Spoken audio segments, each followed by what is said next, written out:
¿Cómo Bueno, anda, amiga Sonia, después de las bien. Pascuas? Después de las Pascuas y renovadísima. Renovadísima. ¿Y usted, Guillermo Yo Robledo? resurreccionado.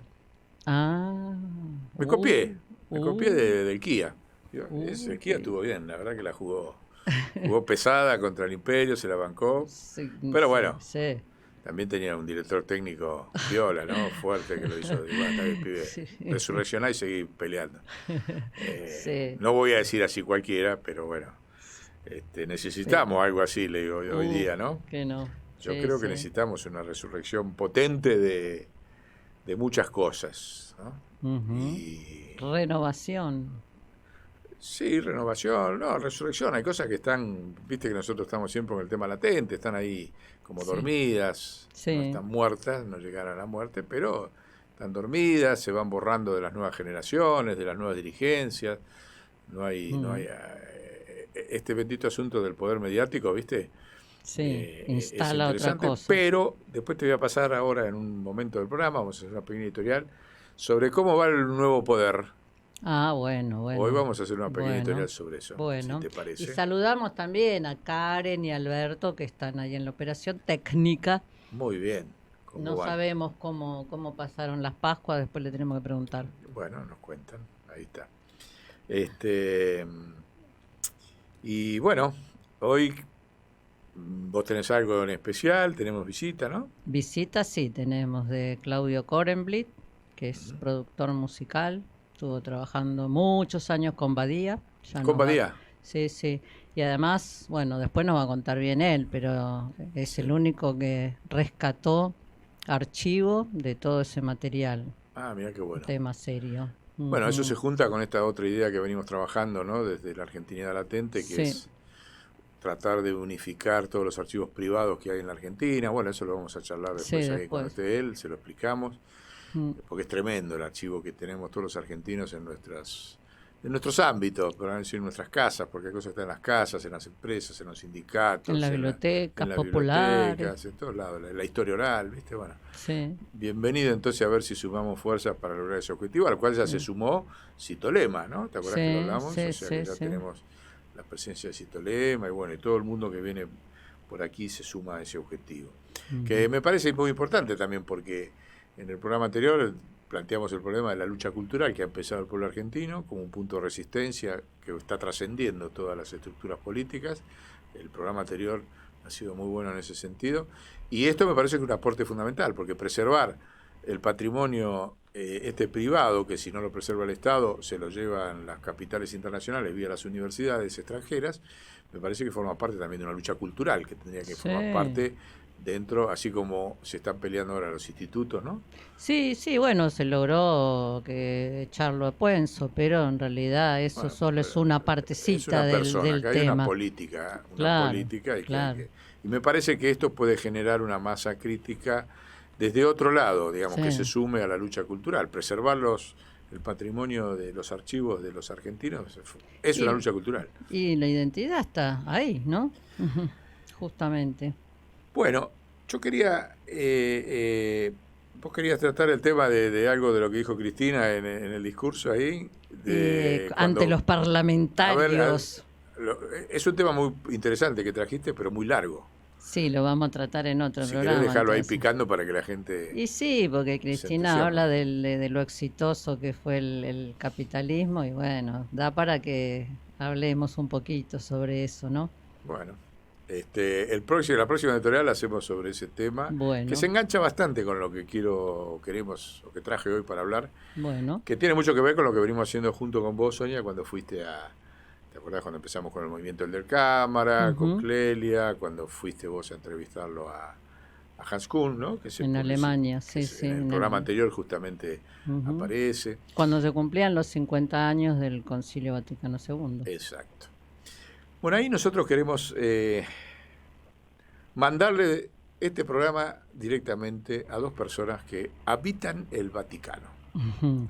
Uno, y los dos son argentinos. Y es una parejita. Opa. No son tortolitos, pero es una parejita. Este, Tortolito es un término de abuelo, ¿no? De los pajaritos. De los que hay que rescatar. Las parejas de pajaritos, de hembra y macho, bueno, mujer y hombre, bueno, como no digas, porque ahora tenemos más diversidad. Por eso, bueno, pero no sé, no importa, no es el tema este. El asunto es que hay un papa argentino que se llama Francisco, que llevó hace 2 años a trabajar con él a una doctora en teología, que es Emilce Cudá. Una chica joven, muy interesante, googleenla, escuchen los audios, está en la web, nosotros vamos a seleccionar algunas partes para acá, pero que me parece que está llamada a tener un rol histórico, no solamente en la Iglesia, sino en la humanidad. Esta es la propuesta que le vamos a hacer, la hacemos llegar desde este programa, Francisco. Salud. Ustedes saben que nosotros con Clelia Luro de Podestá, que falleció en el 2013, fundamos el movimiento del Cámara, ¿te acuerdas? Sí, nosotros, sí. En ese marco, el objetivo principal era cumplir el mandato que le había dejado Elder Cámara, Monseñor Elder Cámara, que era el líder de la izquierda progresista en Brasil. De la iglesia progresista en Brasil, en la década del 60 y 70, de que había que hacer un concilio Vaticano III. Claro. Y le encomienda a ellos la tarea, le encomienda a Monseñor Podestá y a Clelia Luro, entre otros, de que había que hacer un concilio Vaticano III, porque el concilio Vaticano II, celebrado entre el año 62 y el año 65, no había alcanzado. Para quienes no lo conocen, un concilio es la máxima instancia de debate asambleario de la Iglesia Católica, donde discuten todos juntos, todos los obispos, temas de fondo y estratégicos. De hecho, en 2000 años hubo apenas 20 concilios. Fíjense, prácticamente uno por siglo. Sí, empieza más desde abajo, que no solo los obispos lo debaten, ¿no? Empieza como en las iglesias, así, más... Sí, eso es en la instancia de sínodo. Claro. Pero el concilio se juntan solo los obispos, pero los obispos nombran peritos para temas de alta complejidad universal y humano. Sí. De hecho, vos entrevistaste a uno. Hans Kuhn era uno de los peritos. Y Boff también. Y Boff también. No, Boff no fue perito. ¿No participó también? No.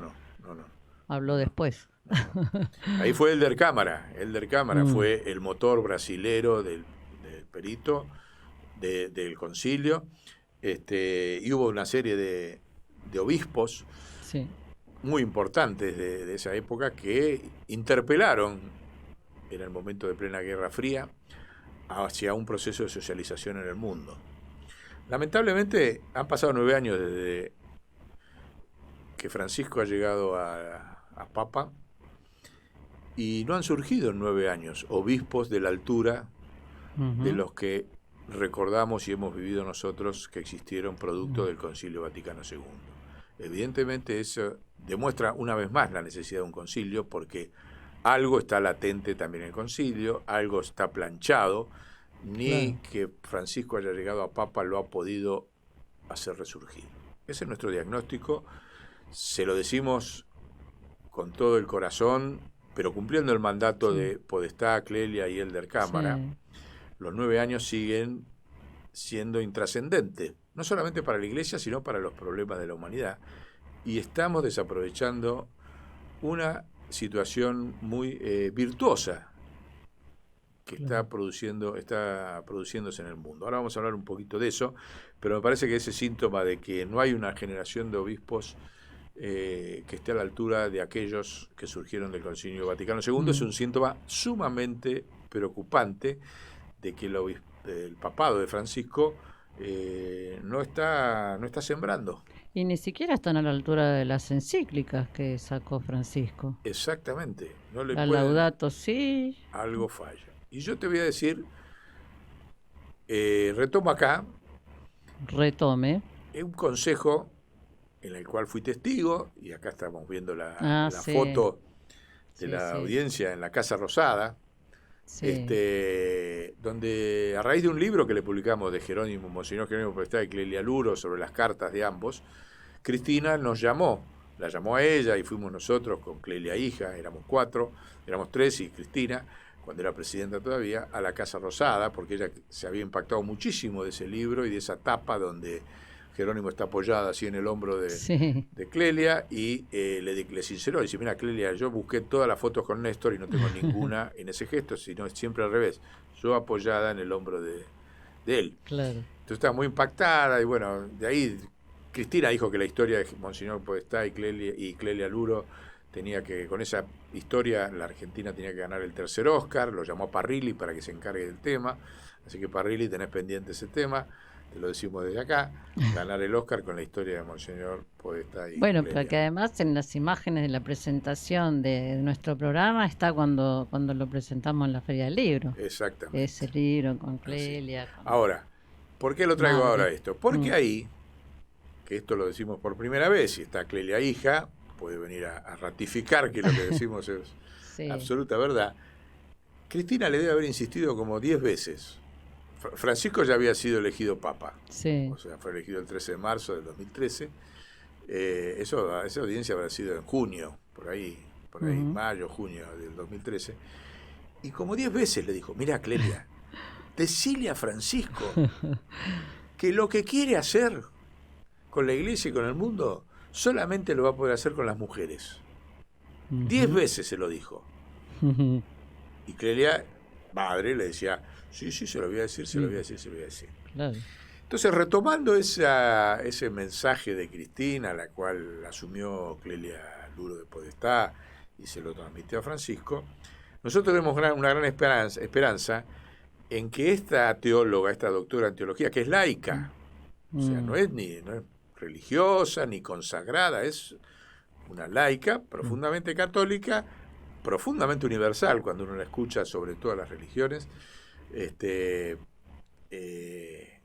Francisco la ponga en un lugar absolutamente estratégico, que es, y lo decimos acá, y nos animamos, porque tenemos una historia de siempre andar molestando a líderes desde hace mucho tiempo, con buena onda, ¿no? Sí. Con buena onda, que Francisco la tiene que designar al frente del dicasterio del desarrollo integral de la vida.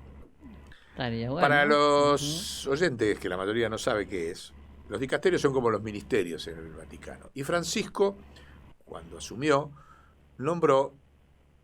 unificó un montón de dicasterios sobre distintos aspectos, que estaban todos a cargo de algún arzobispo, cardenal, etcétera, pero siempre figuras religiosas, y lo unificó en este Ministerio Integral para el Desarrollo de la Vida, que abarca todos los problemas de la humanidad, todos, morales, económicos, de salud, cultural. Es un super ministerio, casi le diría el jefe de gabinete, si lo quieren tener así, del Vaticano. Bueno, él le había puesto, pero no funcionó muy bien, a un monseñor Tucson de Gambia, que lo relevó el año pasado, ahora puso temporalmente a otro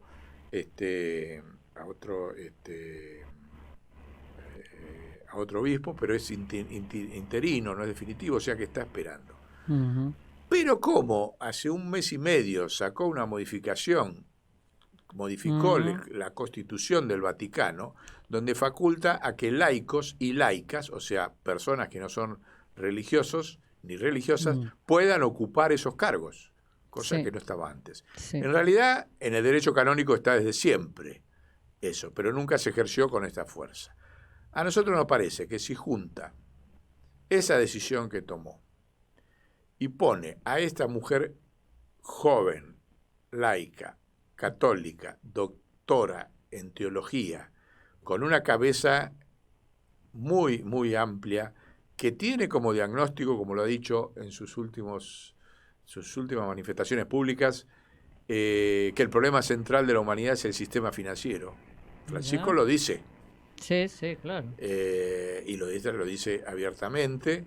Me parece que ahí estaríamos logrando que el papado de Francisco, se imagina que tenemos siempre el corazoncito de que el papado de un papa, del primer papa argentino, y yo creo que va a ser el último, va a ser muy difícil que vuelva a haber otro papa argentino, tenga una dimensión histórica, produzca un cambio Claro. histórico como fue el que hizo Juan XXIII con el Concilio Vaticano II. Sí. Entonces nosotros creemos que Francisco tiene que dar este paso este año, tiene que nombrar a esta doctora Emil Kudá al frente del dicasterio. Sería una revolución, se imaginan todo el mundo discutiendo de que la mano derecha en la ejecución del mensaje del Papa, que como vos bien decís, los obispos y demás, los sínodos, ninguno ha tenido la dimensión de acción, no digo teórica, porque eso sí, todo el mundo dice que lindo lo que escribió el Papa, las encíclicas, pero desde el punto de vista de la acción, cero al as, como cuando se juega la generala, cero al as. Y eso creo que, si es verdad el diagnóstico de Cristina, de que las mujeres son las únicas que lo van a poder hacer, cosa que yo creo también a esta altura que sí, y creemos, a Francisco le decimos que dado que han pasado 9 años y la estructura eclesial de la Iglesia no ha estado a la altura de las circunstancias. Que ya lo venían planteando en esas asambleas que se hicieron en el 2012, ya lo plantearon, lo van a ver en el documental que pasamos la semana pasada también, que en Alemania, en Brasil, donde se reunían de diferentes países del mundo, lo venían planteando ya. Que eso, la pero Iglesia eran dinámicas de base. Sí, ¿no? sí, pero que acá le estamos diciendo a Francisco que con la base sola no alcanza. Pero él además, le ha mandado un mensaje a los pueblos, varios en su intrascendentes. Sigue todo igual.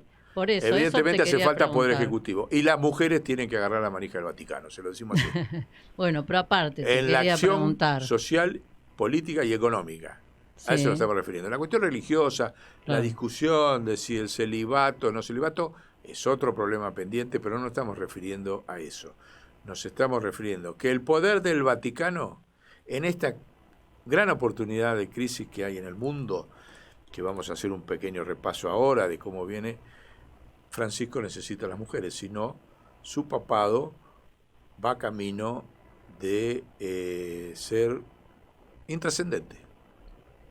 Bueno, miren lo que digo, miren que yo lo quiero mucho, lo defiendo ante todo, pero sin las mujeres no va a poder aprovechar esta oportunidad. La guerra en este momento entre la OTAN y Eurasia es la oportunidad. La pandemia fue la oportunidad. La crisis del 2015 en la economía fue la oportunidad. La crisis de las academias, que no saben qué decir y cómo explicar con lo que pasa. Hay una crisis de legitimidad de la República. Todas esas condiciones crean, toda esa situación de la humanidad, obligan a Francisco a 2 decisiones. A llamar al Concilio Vaticano III, porque el Concilio Vaticano II estuvo llamado en condiciones mucho menos críticas que esta. Sí. Mucho menos, porque fue después del triunfo de la Revolución Cubana, la Guerra Fría, el problema de los misiles. Era un problema mucho menor, mucho más simple de solucionar, y sin embargo la Iglesia ahí se puso al frente y tomó la decisión de hacer un Concilio Vaticano II para tener un protagonismo en los debates civilizatorios. Bueno, hoy los problemas son mayores, más complejos. Claramente los poderes políticos no los pueden resolver. Esto es lo que viene dejando en claro los primeros 20 años o 22 años del siglo XXI. Los poderes cada vez están más delegitimados. ¿Qué queda del G20 después de la guerra? No queda más nada. O sea, estas reuniones que se juntan, se sacan fotitos, ya son una cargada, digamos, a la humanidad. Después de la crisis de la pandemia, el manejo racista de las vacunas, o la guerra ahora de Ucrania, de OTAN con Eurasia. No queda nada. Entonces, no hay ninguna razón, hay miles de razones mayores que por las cuales la Iglesia llamó al Concilio Vaticano II, que no es una discusión, insisto, no es una discusión religiosa. La gente piensa que es una discusión interna de la Iglesia. Es en parte interna de la Iglesia, pero los temas los define el Concilio. Sí, de hecho decían que el signo de los tiempos, ¿no?, para el Concilio Vaticano II era el enfrentamiento norte-sur. Ahora, obviamente, no es el enfrentamiento. Pero además lo que te quería decir, que con todo esto que estás planteando, está claro que el concilio no es solo para los creyentes cristianos. En absoluto. O sea, tiene una incidencia en mucho más amplia. Los peritos que van a participar de este Concilio Vaticano III, cuando sea convocado, necesariamente tienen que ser de todas las religiones, de los ateos y de los agnósticos. Como dice Francisco, no hace falta que creas en Dios. ¿Te gusta lo que hago? Tirame buena onda y participá. Entonces, como vos bien decís, no es un concilio de la Iglesia Católica, es un estado de asamblea del mundo. Y sobre todo a partir de que las Naciones Unidas ha dejado de ser lo que... o sea, pensar que va a cumplir su carta, podemos declamarla, recordarla, pero sabemos que va a seguir así. Entonces los pueblos del mundo no tenemos dónde discutir. Francisco y Émile Coudin, miren lo que digo, miren que nunca estuve con ella, simplemente la vi nunca estuve hablando personalmente, la vi en sus videos, confío en esa intención de Francisco de llevarla a su lado allá. Una teóloga argentina participando del Concilio Vaticano III, convocado por un papa argentino como Francisco a discutir y a crear el estado de asamblea del mundo, que hoy no tenemos los pueblos donde discutir, porque los pueblos no tenemos donde discutir, la verdad que es el sueño del pibe. Sí, bueno, antes había tenido también otro intento, Francisco, cuando puso al frente del Banco del Vaticano a una mujer. También una mujer joven, economista. Pero ahí los pueblos no participan. Eso es una discusión. No, digo que con esto del papel que le está dando a las mujeres. Pero acá le estamos diciendo de que Émile Coudin, si asume ese rol como mujer argentina, entra en un eslabón histórico. No sé si es su voluntad o no, pero sí Francisco la tiene que dimensionar a ese lado, que con las grandes mujeres de la historia argentina, las grandes luchas desde Juana Zurduy, pasamos, bueno, ya sabemos...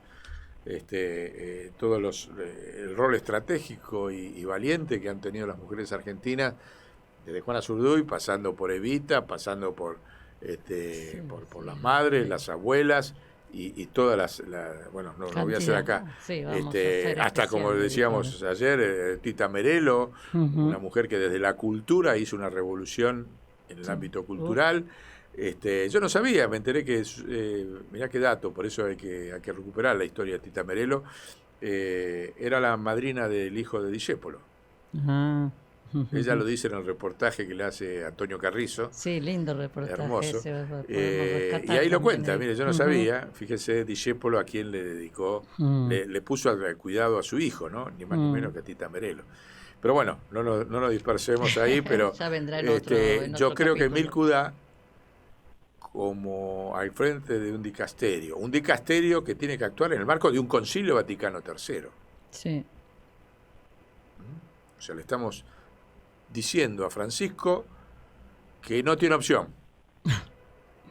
Y así vamos no tiene opción ahora. Y además, escúchame, por lo que está pasando en el mundo, porque tiene una mujer al lado, que por algo la llevó, él la valora. Sí. Es teóloga, tiene una dimensión universal de los problemas, espectacular, pero sobre todo porque los pueblos lo necesitan. Los pueblos estamos necesitando, y me pongo como pueblo en el llano que somos, esa dimensión de debate que no lo vamos haciendo, ¿saben desde dónde? Venimos ganando la batalla desde la alfabetización digital, que venimos haciendo y venimos ganando la batalla, aunque parezca mentira, anárquicamente, parezca que no. Ahora vamos a hablar después de los puntos, y eso me parece que es el gran tema que puede utilizar un Concilio Vaticano II, el nuevo poder. Nuestro nombre de programa. Estamos por eso, en el programa número 10, o sea que siendo el número 10 es un buen augurio también para lanzar esta propuesta. Tienes razón, el número del Diego, de Messi. Algo va a pasar. Entonces, del programa número 10, de nuevo poder, excelente lo tuyo, Sonia. Desde ese número 10, le decimos a Francisco que llame al Concilio Vaticano III, que ponga a Émile Coudin al frente del Dicasterio del Desarrollo Integral de la Vida, y que desde ahí ese dicasterio tome un rol protagónico en el concilio, porque el concilio es un problema que tiene dos patas tremendas para salir victorioso. Francisco no tiene que tener miedo. No es un problema de correlación de fuerzas, cuando a veces nos dijo de que no llamaba. ¿Saben dónde está la correlación de fuerzas? En que es un problema de orden moral. Una necesidad. Una necesidad moral de la humanidad, porque hoy ya las Naciones Unidas no tienen ninguna orden moral, las repúblicas no tienen orden moral, los ejércitos no tienen orden moral, los partidos tampoco. Entonces hay un vacío en el orden moral y las religiones tienen que asumir ese rol. Seguro. Más la alfabetización digital, que es el nuevo poder. Sí. No habría más expresión contundente del nuevo poder, que es el título de nuestro programa, que un concilio donde los pueblos del mundo participen a través de la alfabetización digital y de la inteligencia artificial, del concilio. Claro. Hay una posibilidad de participación directa de los pueblos del mundo en el concilio, que no sea una cuestión cerrada. Sí. Francisco tiene que animarse, y lo va a hacer, porque esta damisela de Milcudá, la intuición de cuando la vi, me dije, estas chicas, estas niñas se las trae. El desafío más grande lo está plantando el mismo pontífice. Él llama a escuchar. En el texto sagrado del Antiguo Testamento hay una frase que quizás escucharon, donde Dios le habla al pueblo y le dice: escucha Israel, escucha Israel. Claro, la palabra escucha tiene muchos significados, ¿no? Sobre todo en Argentina, otras connotaciones, pero no puede haber diálogo social si no hay escucha. El diálogo social no es un diálogo entre amigos. Yo me invito a la noche a mi casa a mis amigos y empiezo a conversar. El diálogo social es justamente el diálogo ante el conflicto, y eso implica la escucha. Y en el caso del cristianismo y de este sínodo que inaugura la Iglesia por 3 años, que es un proceso, a mí me fascina ver que la escucha no es entre personas. Si bien las que hablan son personas, comunidades, todos tienen que hablar, los que están incluidos, los que están excluidos, los católicos practicantes, los católicos no practicantes, los cristianos no católicos y los ateos. Hay que escuchar a todos. Y uno diría, bueno, pero ¿y por qué hay que escuchar a todos si todos no son parte del catolicismo? Porque no se está escuchando a la persona, sino al espíritu. Y trato de hacer una traducción secular de esto, porque en el caso de la fe, lo que se escucha a través de las personas es lo que se llama el Espíritu Santo, la tercera persona de la Trinidad. Pero cuando escucho, no estoy escuchando a una persona solamente, estoy escuchando una comunidad a través de la cual está hablando el Espíritu. Entonces ahí tenemos un ejemplo de lo que puede aportar la Iglesia en este momento político donde hay varias amenazas. La primera, la crisis ambiental, que no se toma en serio y que no es algo que comienza con el Laudato Si, en la Agenda 2030 de la ONU. En segundo lugar, la amenaza de entrar en un periodo post-secular, donde los fundamentalismos religiosos pasen a ordenar el caos por un momento que no puede ordenar la política, y cualquiera se convierta en un dios. Entonces todo eso es lo que las personas que estamos en este momento, en algunos puestos dentro de la Iglesia, tratamos de hacer. En mi caso, en Latinoamérica, ponerla en diálogo. Hay que poner en diálogo a todo Latinoamérica. Los recursos naturales, que son riquezas naturales de la región, no se pueden proteger de a un país. Tiene que haber acciones coordinadas de protección entre los distintos países. Hay que poner en diálogo a Latinoamérica con Centroamérica, con Norteamérica. Son millones de personas las que están migrando en las peores condiciones.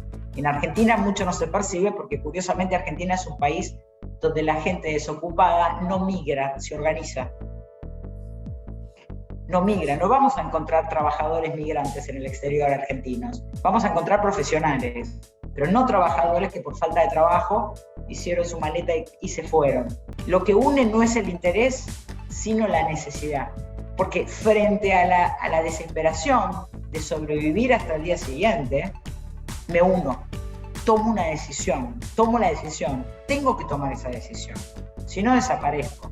Y bueno, ahí aparece el pueblo como sujeto, es un discernimiento comunitario, pero para saber qué está discerniendo o reflexionando el pueblo, tengo que escuchar. Y ahí viene el problema, porque ¿qué es lo que voy a escuchar? Voy a escuchar lo que dice el pueblo reprimiendo una cultura hegemónica donde la palabra ya está tomada. Bueno, ese es un buen ejemplo de cuando la palabra, cuando el lenguaje como palabra repite un discurso hegemónico, no necesariamente estamos escuchando ese espíritu del pueblo. Entonces tenemos que ir a otro lenguaje. Y ahí está lo popular, ¿no? Ese otro lenguaje, bueno, puede ser el arte popular. O no solamente el arte popular, el arte, ¿no? El arte, el lenguaje estético me permite en un graffiti, en un rap, en una obra de teatro, en la novela, hoy será en las redes sociales, pero ahí es donde ese espíritu va a hablar, ¿no? Como es escuchar, entonces va más allá de escuchar una palabra que cuando repite el sistema, ¿no? Porque justamente el cambio viene por algo que es contrahegemónico, pero como lo escucho, ¿dónde está? Entonces esa es la escucha que permite una cultura democrática. Pero va más allá de la coyuntura y tiene que pensarlo a nivel incluso geopolítico, cruzando fronteras. En el caso del Papa Francisco, su última encíclica social, que se llama Fratelli Tutti, yo diría que en Laudato Si, la primera encíclica social hecha solo por el Papa Francisco, porque hubo una anterior que había comenzado Benedicto XVI, y en el momento es elegido Francisco, entonces firman ambos, pero su primer encíclica, que es Laudato Si, denuncia una crisis ecológica. Pero luego saca una encíclica que es Fratelli Tutti, donde dice qué hacer. Para mí es fundamental porque ahí él habla de la mejor política. Y él dice que la mejor política tiene que llegar del subsuelo del planeta. Y que ese subsuelo del planeta se expresa, se presenta, no se representa. Se presenta por sus líderes. Entonces la representación no siempre puede escuchar. El escucha a Israel no es fácil, porque tengo que escuchar lo que me están diciendo en un lenguaje que quizás yo no conozco. Y ahí viene el ruido de la comunicación. Como diría Rancière, no todos dicen blanco cuando dicen blanco. Bueno, en este bloque, que en alguna medida se junta con los programas anteriores, cuando hicimos ese mapita que ilustró el programa número 9, de cuál era la pelea hoy entre la OTAN y el resto del mundo, cuáles eran las proporciones reales. Nosotros seguimos trabajando a raíz de ese mapa. Sí. ¿Viste cómo son las imágenes que te ayudan a trabajar? Y reconstruimos 3 mapitas, que acá ahora lo ponemos en pantalla. Uno de cómo era esa correlación de fuerzas entre la OTAN y el mundo en 1945, cómo era en 1970 y cómo es hoy. La evolución de esos 3 mapitas es tremenda, de ver cómo la OTAN va reduciendo su poder en el mundo. Ahora te hago una pregunta, ¿por qué el 1970 es el otro momento que tomaste? Bueno, eso lo hemos hablado en algún programa cuando explicamos que a partir de ahí, en 1970, cuando se termina el anclaje de las monedas con los metales. O sea, todos los imperios en el capitalismo, siempre, y no capitalismo, ¿no? Porque también lo hicieron los imperios precapitalistas, siempre buscaron que su moneda de hegemonía dentro del imperio tuviera una relación ficticia, falsa, que no tiene ninguna lógica científica ni económica, con el oro, con la plata, etcétera. Sí. Eso también rigió el imperio inglés, decía, porque Isaac Newton había inventado la mentira, como dijo Kush, que era un inventor de mentiras. Kush dijo que Newton era un inventor de mentiras.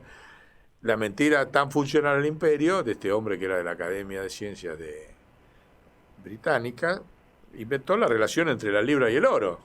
Sí. Y desde esa, a punta de bayonetas, cañones y todo lo que usan los imperios siempre, impusieron esa relación falsa para dominar los países coloniales.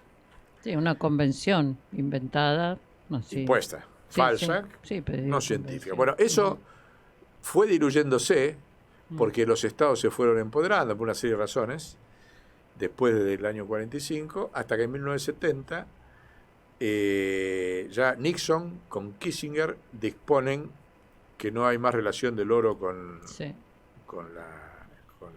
el dólar, y a partir de ahí se liberan todos los pueblos y todos los estados. O sea, Kissinger hace eso para liberarse ellos, porque ya Europa se había organizado, ya Francia se había liberado del oro, entonces había una competencia entre los imperios, y Estados Unidos ese era el único que quedaba atado al oro, y la Unión Soviética, mira vos, que ya lo hablamos en otro programa, ¿te acuerdas? Sí. Que el Che criticaba tremendamente esa concepción monetaria. Bueno, en 1970 se libera. A partir de que se libera, se empiezan a empoderar todos los pueblos del mundo y todos los estados. Esa es la visión que tenemos nosotros. Y eso se refleja en el mapa.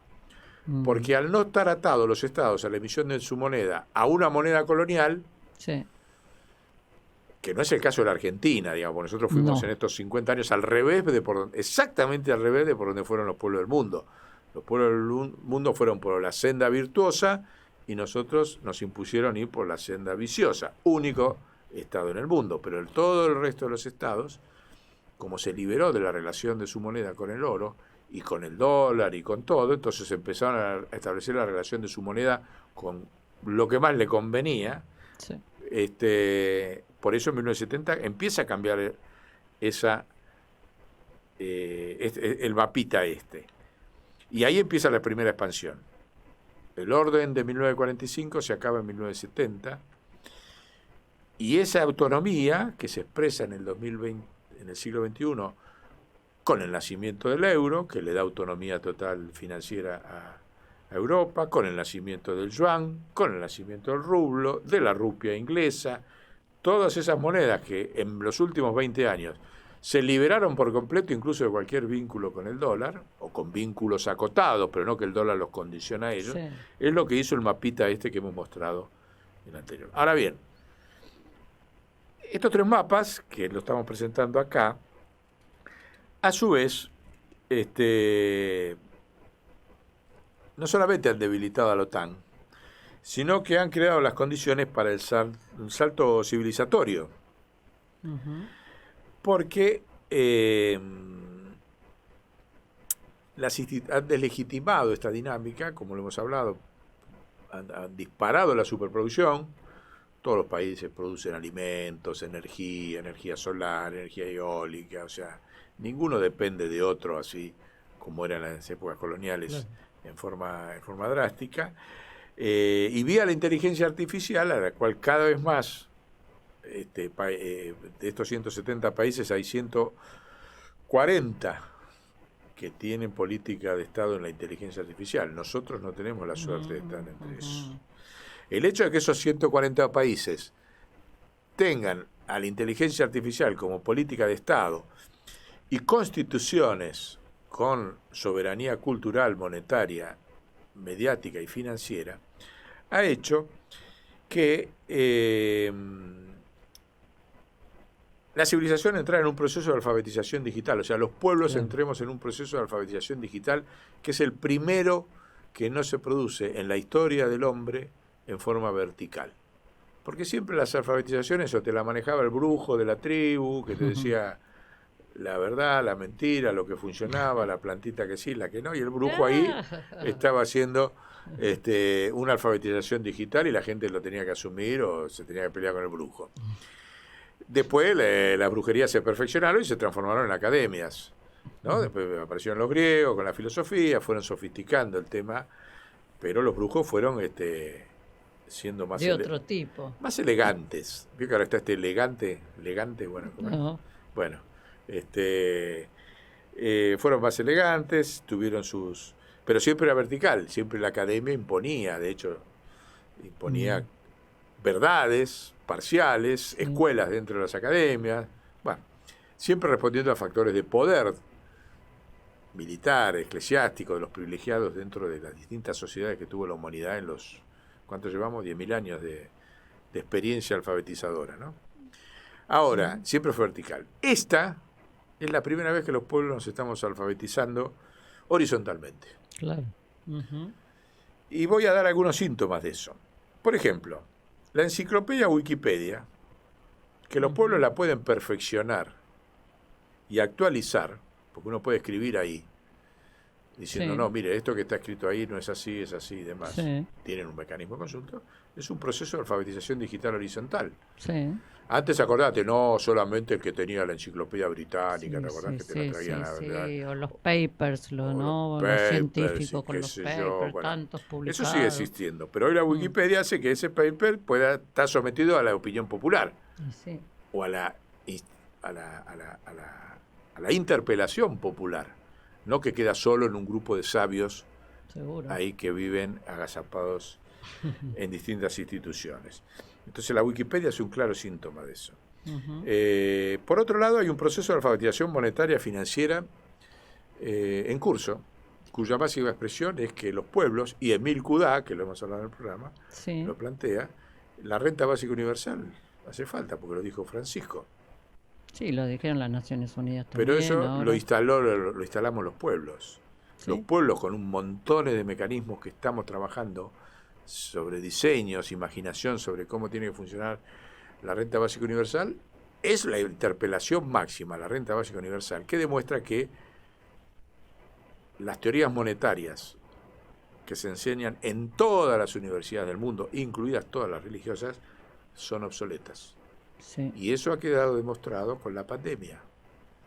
La pandemia, si hubo algo de virtuoso, fue que la sociedad humana no estalló cuando se paran montones de actividades económicas, no todas, montones, fue porque se destruyeron todas las teorías monetarias y los estados emitieron la plata que había que emitir para que las cuestiones básicas de la humanidad, como la alimentación, la energía, a nadie le faltó alimentos, a nadie le faltó energía, a nadie le faltó incluso divertimiento. Comunicación. Ujú. ¿Y en qué estuvo sostenido todo eso?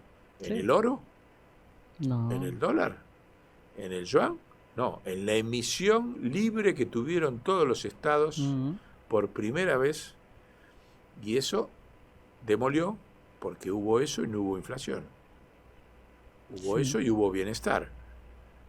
Hubo eso y hubo una situación crítica mundial.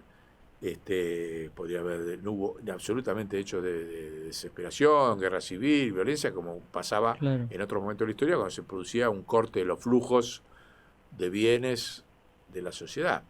Sí. Entonces, ha muerto en la pandemia, el principal muerto de la pandemia son todas las teorías académicas monetarias. No quedó ninguna en pie.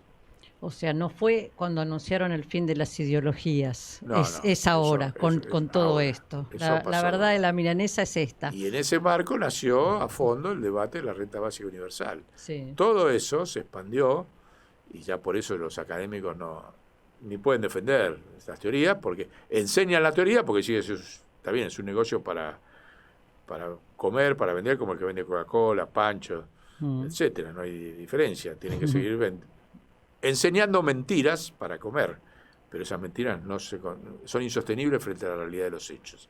Eso es producto de la alfabetización digital de los pueblos. Hemos demolido las academias, fíjate vos. Sí. Siguen existiendo, Sí, seguro. ¿no? Seguro. Pero hay otra no es- posibilidad. No es menor ese tema. Sí, de que Este, circulen las ideas, la información. Y otro punto, que es fundamental de la alfabetización digital. Está demolida también durante la pandemia vía el nuevo poder de la inteligencia artificial y la digitalización, la alfabetización digital, la credibilidad de los medios de comunicación. Sí, No es que no existan, lo sabemos, seguro. pero ya no les cree nadie. Sí tienen un tremendo poder, que es a lo que se limitan, de Ujú. dividir, confundir Sí. y omitir. La doctrina COD es lo único. Sí. Pero ya es una doctrina defensiva.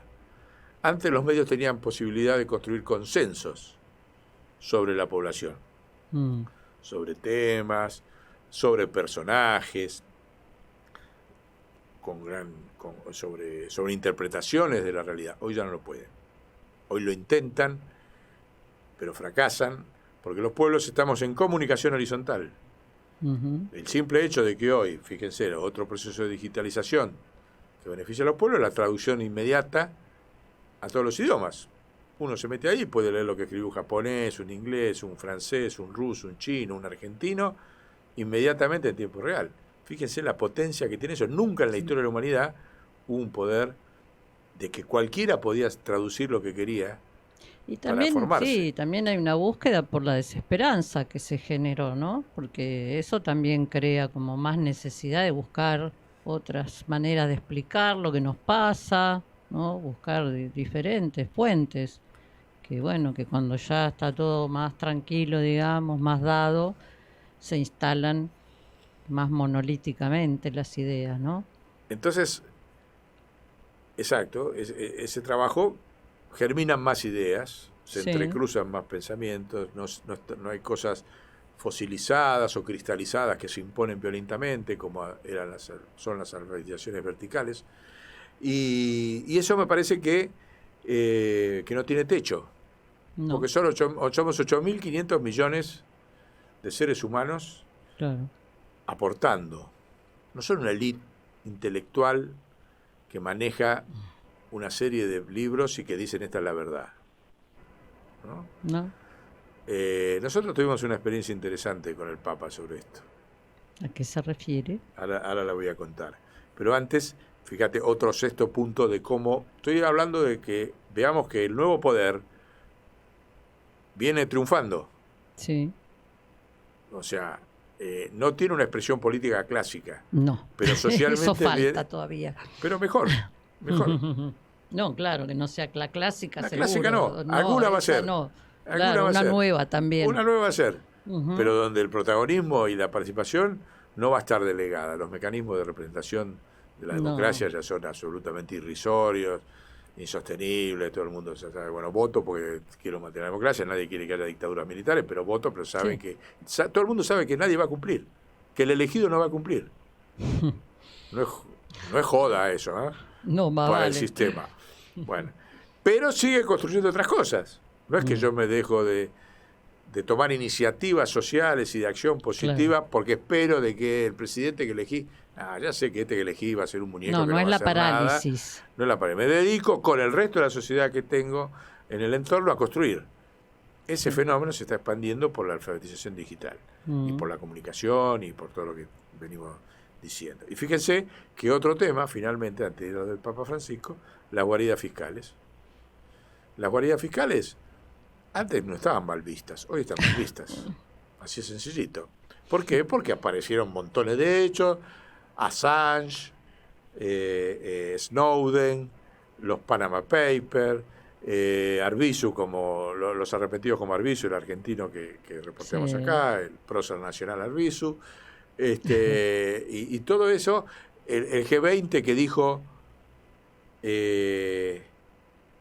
yo voy a resolver el problema de la guardia fiscal, pasaron 10 años, está todo mayor, está todo peor que antes, el G20, ¿no? Sin embargo el tema sigue estando, sigue estando. Francisco, que le llama guaridas fiscales, no paraísos fiscales, hace bien porque le están usando el paraíso, o sea, el mensaje cristiano del paraíso me lo usan para esconder la guita que le afanan a los pobres. La verdad que ver, aparte de eso, la cantidad de millones y millones de las que se habla que hay en todas esas guaridas, ¿no? Cuando acá falta para el pan. Lo que está allá falta acá. Se lo sacaron de acá. Lo vemos allá todo, sí. Bueno, pero eso ha tomado una dimensión de debate entre los pueblos que no estaba hace 15 años y 20 años. Eso ha sido producto de la capacidad digital de debatir eso, de que circule, de que se procese, de la información. Bueno, así que con esto voy en el sentido de que nuestro nombre como programa, Sonia, no es poco. No, claro. Tiene el nuevo poder parece una fantasía, una cosa así, media mesiánica, pero los mesiánicos no somos nosotros, son los pueblos. Nosotros estamos interpretando lo que están haciendo los pueblos con el nuevo poder. No es que nosotros le vamos a dar una nueva fórmula, miren, es este camino para... No. Está sucediendo, claro. Está sucediendo, y este mapa, estos 3 mapitas que presentamos acá, que plantean una correlación de fuerza desde otra óptica, hay que porque si no ellos te bombardean, ellos no quieren que se vea esto, por eso estos 3 mapitas nunca salen a ningún lado. Pero ellos quieren que de esto no se hable, de esto se omite, porque si no la gente toma conciencia, levanta la autoestima, se empodera más, se anima a crear más, a comunicarse más, y los muchachos cada vez se tienen que decir, bueno, muchachos, nuestro momento histórico en la civilización ha pasado y ha terminado. Yo creo que eso va a pasar esta década. Y aparte es que este optimismo no es en el aire, no es un vacío, digamos, que desde el que planteamos ser optimistas con todo esto, sino que hay fundamentos reales, concretos. Exacto. Hechos históricos, medibles, pero que hay que saber unirlos. Sí. Tomar, ustedes saben que nosotros incorporamos, gracias a Wikipedia, yo que tengo 15.000 libros en mi biblioteca, me enteré por Wikipedia de que existía el método inductivo. No, abductivo, el método abductivo. Claro, o sea que los métodos no eran solo inducción, inductivo deducción. Y deductivo, sino abducción también. Sí, que todavía es un misterio ese, no lo desarrollaste, el de la abducción, lo venís anunciando, pero bueno, con Peirce y todo, pero vamos a hacer un programa especial sobre eso, vamos a traer el libro de Peirce, de que tenemos a Juan Zamaja, que es el argentino que ha recuperado ese tema, tenemos que hacer un programa sobre eso, tenés razón, está pendiente.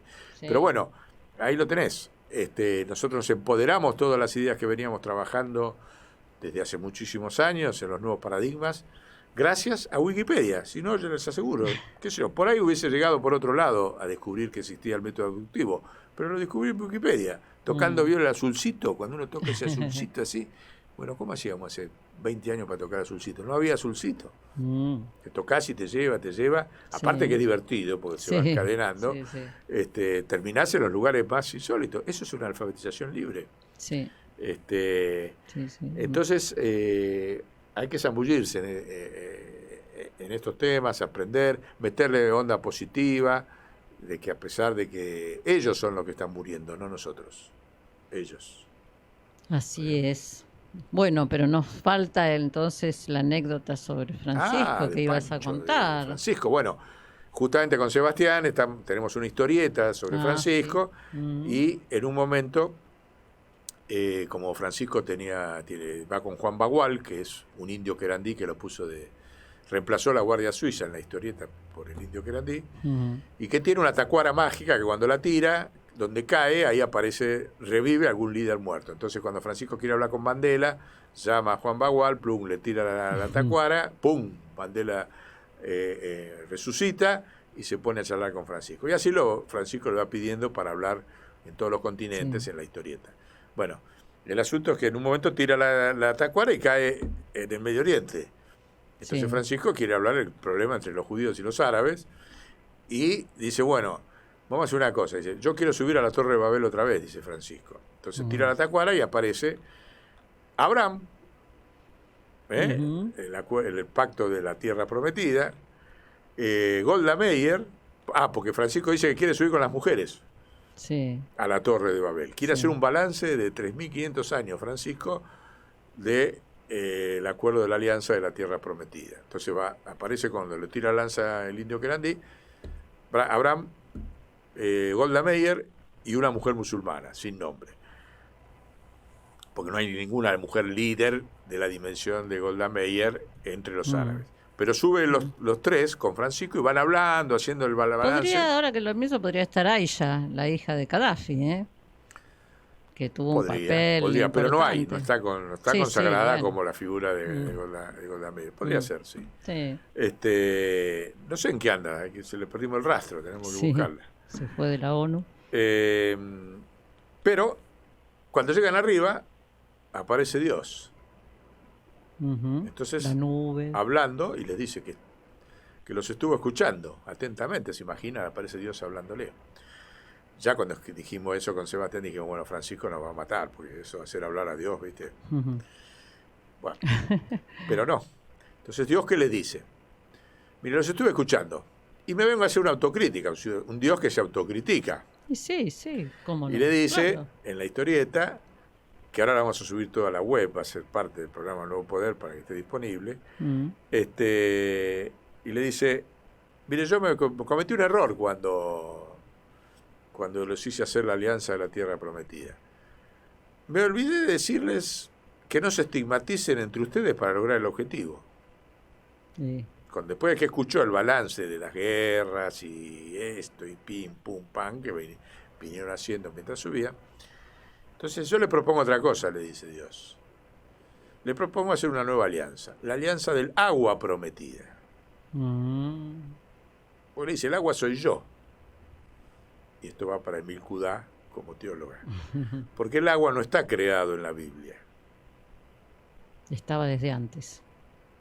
Es Dice, él. sí, dividió Él crea entre la las tierra, aguas de crea el arriba. cielo. No, pero dice, dividió entre las aguas de Pero arriba no y las las creó. aguas de abajo. Por eso, estaba desde antes. Entonces ahí Dios le dice, el agua soy yo. Entonces yo le propongo profundizar la alianza conmigo y buscar el agua prometida, que significa sin estigmatización entre ustedes, protegiendo el agua, que es el símbolo máximo de la vida y la ecología, y que hagan una nueva alianza entre ustedes. Bajen y háganla.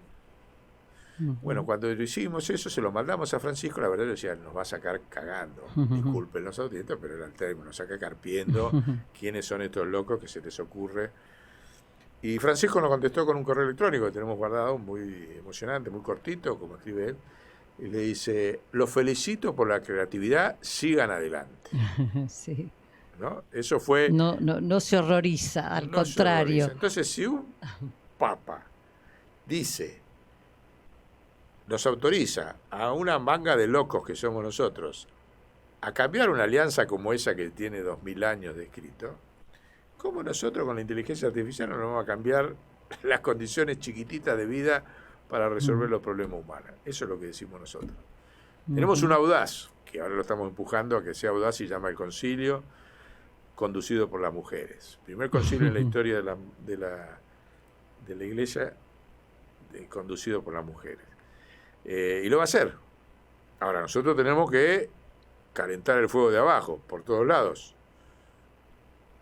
Bueno, ese era el temita del optimismo con que vengo, viendo de cómo nuestro nombre, Nuevo Poder, como programa, y la inteligencia artificial como empoderamiento se está ejecutando por infinitos caminos y va a seguir. Porque no lo puede controlar nadie. No, seguro. Ningún poder central imperial puede controlar esta dinámica. Seguro, lo que tiene que sí asumirlo cada pueblo, ¿no? Más claramente. Los pueblos lo van asumiendo, nosotros venimos atrasados. En América Latina venimos atrasados porque nos atrasaron. Y Argentina viene más atrasado que el resto que Brasil en este tema. Bueno, no importa, pues ya nos metemos. Pero vamos a retomar el envión. Vamos a retomar el envión. Bueno, interesante. Muy bien. La esperanza para el catolicismo, para el cristianismo, es una virtud. Es interesante esto, porque ¿qué son las virtudes teologales? Hay una diferencia entre las virtudes teologales y las virtudes cardinales. Las virtudes cardinales hay que trabajar para tenerlas, para ser templado, frente al deseo, frente a la tentación, si quieren, para ser fuerte frente al dolor, para ser justo. Hay que practicarlo. Es un hábito de la conciencia. Entonces, si uno logró ser justo, fuerte, templado, bueno, ahí hay un mérito. Pero el cristianismo habla de las virtudes teologales, donde no se precisa hacer nada, que es el amor, la fe y la esperanza. Y es un regalo la esperanza. Todos tenemos esperanza. No es verdad que hay gente que no tiene esperanza. Todos tenemos esperanza, porque la esperanza es el dínamo de la política. Si no hay esperanza, no puede haber política. La gente se une para salvarse, eso es hacer política, pero porque tiene la esperanza que se puede salvar. Si no, se sentaría a esperar el fin del mundo. Entonces la esperanza no es un mérito, lo tenemos todos, y si decimos que nuestro pueblo no tiene esperanza, estamos impidiendo la política. La esperanza es comunitaria. Bueno, se ha hablado mucho de esto, yo hablé de la esperanza como una de las 3 virtudes teologales, pero Ernest Bloch ha desarrollado lo que se conoce como el principio de esperanza. Y el principio de esperanza es clave para la política. sin esperanza no puede haber política en el sentido de una buena política. Puede haber una política totalitaria, una política destructora, una política fundamentalista, pero la verdadera política, en el sentido de la politeia, de la palabra en el espacio de lo público, poniéndonos de acuerdo por una vida mejor, eso necesita un dínamo. La gente tiene que salir a la calle.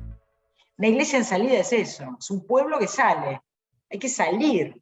Salir a la calle es mover el cuerpo y exponerse a hablar con el otro, ¿no? Quien no habla no se equivoca. El Papa dice, hablen, hagan lío, salgan, hagan lío. Mejor equivocarse que no hacer nada. Eso es esperanza. Ahora vamos a otro bloque sobre un tema que empezamos el año pasado, cuando fundamos la Argentinidad Latente. ¿Te acordás, Sonia, en IMPA? Sí. Donde tenemos ahí un archivo muy poderoso, de muchos años personales, de lucha política, de acumular libros, documentos y demás. Y cuando los vimos todos juntos, pensamos de que algo había que hacer con esto para que se abriera la sociedad. Sí.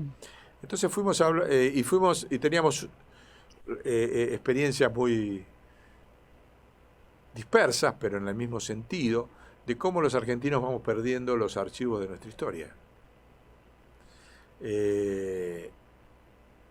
Yo participé en la fundación del CEDINSI, que es uno de los pocos que ha logrado con éxito, en manos de Horacio Tarcus, un grande también de esta lucha en la Argentina, hacer el principal centro de documentación de la izquierda en la Argentina. Ya tiene casi 20 años, creo, y la UNESCO lo ha reconocido. Soy muy amigo de él, nos encontramos a hablar de este tema, me explicó el potencial que hay montones de archivos de todo tipo. Por ejemplo, hay un viejo peronista, que tiene 82 años, que tiene casi 220.000 libros infantiles en su casa, coleccionados. Los socialistas tienen acumulado grandes, la biblioteca de todo lo que fueron los centros socialistas, Centro de Cultura Socialista del partido cuando era hace 100 años atrás, y así siguen las actividades privadas. La Confederación General Económica tiene la biblioteca de Helvar cerrada al público en el edificio ahí de la calle Rivadavia. O sea, ampliamente los sindicatos, algunos han mantenido un archivo poderoso. Bueno, pero todo eso está disperso. Sí. Entonces se nos ocurrió salir a trabajar la idea de que dado que Guado de Pedro, como ministro del Interior, es el que está a cargo del Archivo General de la Nación, buscar alguna solución mixta, cosa de que haya una instancia mixta, estatal, privada, porque los archivos son privados, sí, de que se coordinen, se digitalicen, se ordenen, no se pierdan, no se vayan al exterior, porque lo que pasa es que vienen universidades del exterior con dólares, se compran las cosas y se las llevan al exterior. Sí, y la gente ni se entera, porque además digamos, tendría que difundirse que están todo ese material. Que no hay. Es que, ¿sabes qué pasa? Lo que me decía Horacio Tarcus. También se sumó después en el tránsito Cito Lema, sí, Vicente se tomó para eso. Que ahora en la ex-ESMA están haciendo un hay distintos lugares, claro, pero sobre el tema de derechos humanos en la ESMA. También, estamos hablando de una cuestión que abarque la historia oral de la sociedad, que abarca historias de fábricas, de luchas, con amplio criterio de barrios, la historia de los barrios, la historia de las villas, cómo nacieron, las ocupaciones, bueno. La historia oral tiene una potencia que está latente en la Argentina, no está desarrollada y no está sistematizada por el Estado. Y bueno, ahí cuando hablamos con Horacio Tarcus, él me explicó, dice, leyes hay para evitar que todo esto se vaya al exterior. Lo que no hay es un poder de policía. O sea, no hay órgano de Estado que se encargue de preservar, de evitar, de conservar, de concentrar, de socializar todos estos archivos individuales que hay en ese terreno. De disponer de presupuesto para eso. Por eso, pero ese es un tema que forma parte de la cultura nacional. Seguro. Porque ahí están las raíces de la historia que nunca va a reproducir, van muriendo las generaciones, y esos archivos, si no están sistematizados, o van al exterior, o pueden llegar a ir, como en muchos casos, a la basura. Sí, hemos visto libros tirados, muchas veces en las calles, ¿no? Historias que se pierden porque hoy es muy difícil que las nuevas generaciones se dediquen a admirar un poco a los abuelos. No los admiran demasiado. Y al no admirarlos, se corta la historia oral, se corta la hilación de la historia oral que va pasando. Si el abuelo hizo esto, trabajó acá, hizo esto, vino de allá, estuvo en esta guerra, estuvo en el otro. Se va a perder. Sí, entonces, pero igual digo, más allá de que se digitalicen, también es lindo el objeto libro, ¿no? Se está un poco volviendo a esa cosa de, querer pero no solo los papel. Libros, es el archivo, las cartas. Las cartas, ahora lo digital, y el Twitter ha hecho desaparecer las cartas, pero las cartas están. Desde cartas, como decíamos, de cartas de amor. Usted no quiere que sus cartas de amor se extingan, algunas serán posibles, otras no, pero bueno, las que no quieren, acá hay una instancia de Estado porque en una carta de amor hay un poeta. ¿Y qué sabe si esa poesía no es mejor que la de Borges? ¿Cómo lo sabemos? Si está tirada en un cajón en una casa. ¿No? Y capaz que se tira y dice, no, tirá todas las cosas que tenía el abuelo, tirá a la miércoles. Entonces, no es solamente los libros. La historia de cada argentino es imprevisible. Y la creatividad, ¿no? La inspiración de cada persona, de cada ser humano. ¿no? En varios soportes. Seguro. No solamente papel. Ahora viene un invitado, ¿no? Sí. Estamos esperando que llegue ya nos avisó que está al llegar. Bueno, mientras tanto, porque te parece que todo eso se plasmó en un primer intento de carta, que todavía no enviamos, pero ahora queremos mandar con la firma de Cito Lema, tenemos también la firma de la hija de Pino Solanas, que está interesada, porque el archivo no es solamente preservar archivo para un cineasta o para las artes y demás es central. ¿Querés ir leyendo la carta del borrador? Sí, la voy leyendo. Dice: estimado compañero Guado de Pedro, nos dirigimos a vos para pedirte una reunión para presentarte un proyecto de ley que es sencillo y necesita el país urgentemente, y no es oneroso en relación con el objetivo nacional que puede lograr. Se trata de proteger y preservar el patrimonio documental argentino privado en común con el Estado. Existen leyes dispersas al respecto, pero no hay un órgano del Estado de aplicación de esas leyes. Y ese vacío institucional lo aprovechan instituciones extranjeras para comprar a precios irrisorios el patrimonio nacional y se lo llevan del país. Como casos emblemáticos tenemos el archivo de Bramuglia, canciller de Perón en 1945, que está en Estados Unidos. La biblioteca de Perón en el exilio en Madrid, que está en manos privadas. El archivo sindical del Telefónico Romero, que fue comprado desde el exterior, y miles de archivos personales que esperan políticas de Estado de Argentina. Hemos conformado un grupo con los mejores antecedentes en el país y portador de unos 2 millones de libros y documentos que no están en archivos públicos, ni bibliotecas públicas, ni archivos audiovisuales. Nuestra experiencia nos permite afirmar que si creamos un órgano mixto estatal privado, el patrimonio documental que va a converger asciende los 10 millones de documentos que hoy están perdidos y no sistematizados para la cultura nacional. También, de existir un órgano mixto, se podrá recuperar con las tecnologías modernas los archivos que ya se han ido al exterior, entre varios objetivos que tenemos, pero que expondremos personalmente. No solo nuestros archivos privados ponemos a disposición del Estado, sino también la siguiente infraestructura y propuesta de reorganización de los planes sociales y el trabajo de los discapacitados. 1.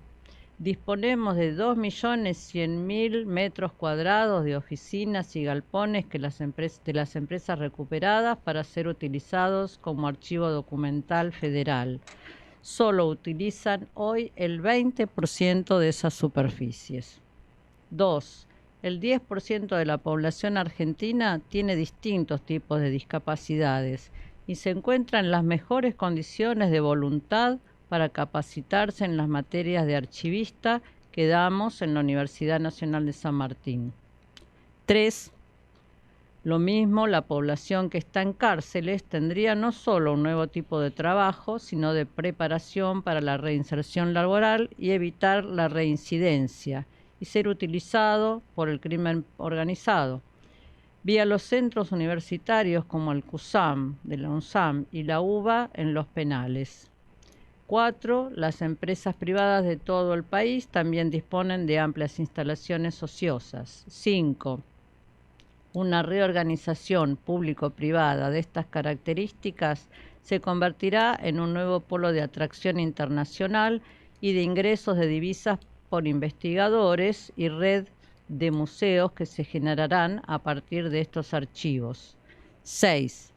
El espíritu de esta reescritura de nuestra historia vía estos archivos trasciende los tradicionales 210 años desde 1810 y traslada a los momentos fundacionales del territorio, incluso tomando como parte de esa larga línea histórica los tiempos geológicos y prehistóricos, recuperando como ejemplo a Florentino Ameghino. 7. También es un archivo audiovisual de imágenes y de radio. Nuestra idea es que esta idea y reorganización logística pública y privada se haga de manera conjunta con el Archivo General de la Nación, dependiente de tu ministerio, o sea, de Guado de Pedro, porque es el órgano natural del Estado para coordinar con el esfuerzo privado de todo el país. Estamos proponiendo una política de Estado que trasciende en el tiempo los resultados electorales y así crear un poderoso instrumento de la argentinidad latente, verdaderos miles de faros para orientarnos en este vendaval infinito mundano. No es un baúl de los recuerdos, no es una compilación solo de nostalgias. Muy bien, excelente. Qué bien escrito está, ¿eh? ¿Quién lo habrá escrito? Se investiga, se investiga. Bueno, el asunto es ahí que ponemos a Nuevo Poder en camino a eso. A esa carta ya tenemos la firma de gente prestigiosa y salimos como una de las columnas centrales porque hacen a la cuestión. Esto es un instrumento de alfabetización, ¿eh? Totalmente. Bueno, ahí nos dicen que llegó el entrevistado. Claudio Korenblit, muy bien. Muy bien. ¿Lo hacemos pasar? Ahí lo hacemos pasar.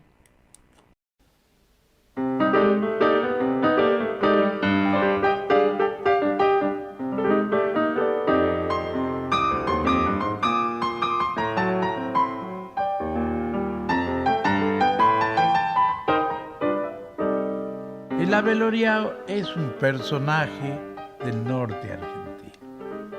A veces se nos muere algún amigo y vamos todos al velorio hasta que llegue el amanecer con copas sin dormir y van a enterrarlo por fin. Y por ahí pasa algún ejecutivo que está apurado y le pega el grito y frena porque casi lo atropella y le grita: ¡Aveloriao! Ese es el Aveloriao, justamente. Bueno, y una vez se me ocurrió a mí aveloriarme. Y llego a mi casa amanecido y digo, bueno, voy a componer una chacarera para el Aveloriao. Y empiezo a tocar y se me entreveraban los temas, me salían unas disonancias. Y digo, ¿y cómo me voy a poner a corregir todos estos errores que son propiamente del Aveloriao? Tiene que quedar así. Y así quedó la chacarera del Aveloriao. Yo creo que también en él se da algo muy particular, ¿no? Es uno en un millón. Y por eso también van quedando estas personas, ¿no? Esta obra. Un tipo que se nota que ha sido culto, refinado, con mucho estudio, pero a su vez tiene también en su ser una sensibilidad muy especial, encontrar en su hábitat pintar esa gente que a su vez pinta de alguna manera lo que pasa en distintos lugares del mundo, pero que él lo hace particularmente desde allí, desde su lugar. Entonces, él conoce muy bien las particularidades de la música de ese lugar, pero a su vez, digamos, de una música quizá más impresionista, que donde él se ha reflejado. Entonces, su música tiene que ver con esas dos, como esos dos mundos, y los va mezclando de una manera muy linda. Por ejemplo, esta es la introducción en la cual él no podía terminar de resolverla.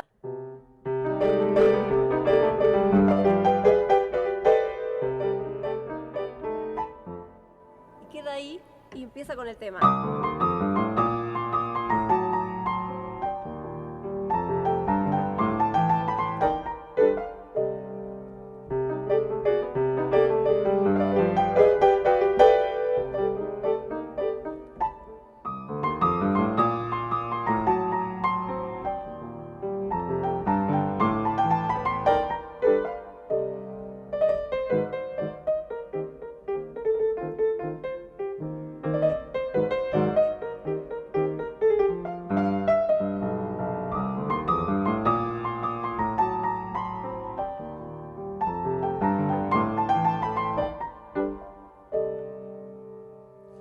El tema Vera.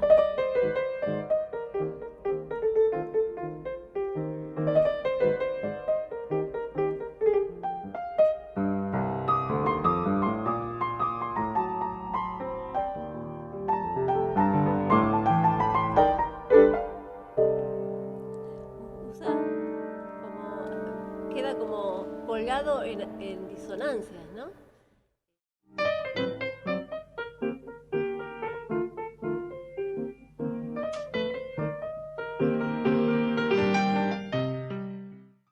Bueno, estamos acá con Claudio Korenblit, nuestro invitado, que nos va a contar a qué se dedica. Y se dedicó, para empezar. Los días hábiles o los feriados. Día o noche, día y noche. Las noches las tengo ocupadas. Mira, para no darle muchas vueltas al asunto, mi trabajo ha sido variado, pero dentro del marco de lo audiovisual musical. Digo, a esta altura del partido, cuando ya estamos en el final de la carrera, vamos tratando de ser específicos, ¿no? He sido productor artístico, productor periodístico, bla, bla, bla, bla, bla. Pero básicamente lo que me queda de trascendente, si se quiere, es mi propio archivo audiovisual relacionado con la música argentina, de todos los géneros, popular, impopular, sobre todo. Y bueno, cosas que nadie quiso guardar nunca, ni nadie quiere guardar, porque el mercado lo desprecia. Entonces tiene que haber gente, ¿viste? Medio anormal como uno, que diga, no, esto vale la pena guardarlo. Por ejemplo, sí. Y el archivo Armusa ese es el ejemplo. Claro. El archivo Armusa. Armusa es la sigla de Archivo Musical Sudamericano. Ajá. En YouTube tenemos un canal y ahí voy subiendo todos los materiales de los años 80, de los años 90, de los 2000 y lo nuevo que voy haciendo, y el reciclaje de los archivos transformándolos en documentales, en series de televisión. Entrevistas a músicos, mucho, ¿no? Sí. Yo digo, el formato sería la serie de televisión, como el del año pasado, Legado Pionero, una serie sobre la historia de los pioneros del jazz argentino. El documental, como el caso de Gustavo Leguizamón, Creando la Tierra, que fue del 2020, fue un documental sobre la vida y la obra del Cuchi Leguizamón. Y bueno, y muchos otros proyectos que todavía no están terminados, pero que van hacia allí y que dependen un poco de apoyos que uno va buscando infructuosamente. O sea, no del Estado, no de apoyos del Estado. Sí, uno los busca. Sí, por eso digo, pero no están todavía. Deberían estar y empiezan a asomar, qué sé yo. Hoy te diría que tengo 2 en vista, una promesa, un contrato firmado, pero que vamos a ver si se concreta, con el INAMU, y una aplicación al subsidio de patrimonio cultural, que en estos días tienen que contestar quién ganó y quién no ganó. Son subsidios para archivos sonoros. Uh-huh. Entonces, bueno, a partir de ahí ya nos van orientando un poquito el trabajo, porque si no, bueno, yo trabajo, digamos, por supuesto, por mi cuenta, sin ninguna retribución. Recibo donaciones todo el tiempo de todo el país, de gente que... De materiales que te mandan. De materiales audiovisuales, sonoros también.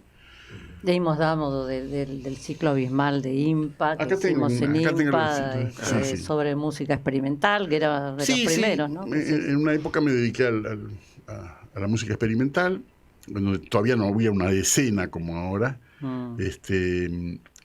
Pero bueno, ya me echaron de mi casa, de todos lados, entonces ya dije, bueno, pará un poquito. Porque son todos los VHS que tiene que digitalizar. No, por eso digo. ¿Se puede cuantificar la dimensión de lo que tenés archivado?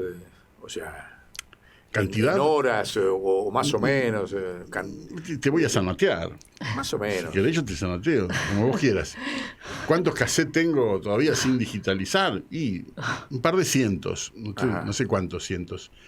Pero en Armusa hay 300 y pico, no sé, 350. Que vamos a pasar después en el programa, sí. Claro, ahí tenés para entretenerte, porque aparte no es que son temas musicales separados, sino que son bloques de media hora, una hora y media.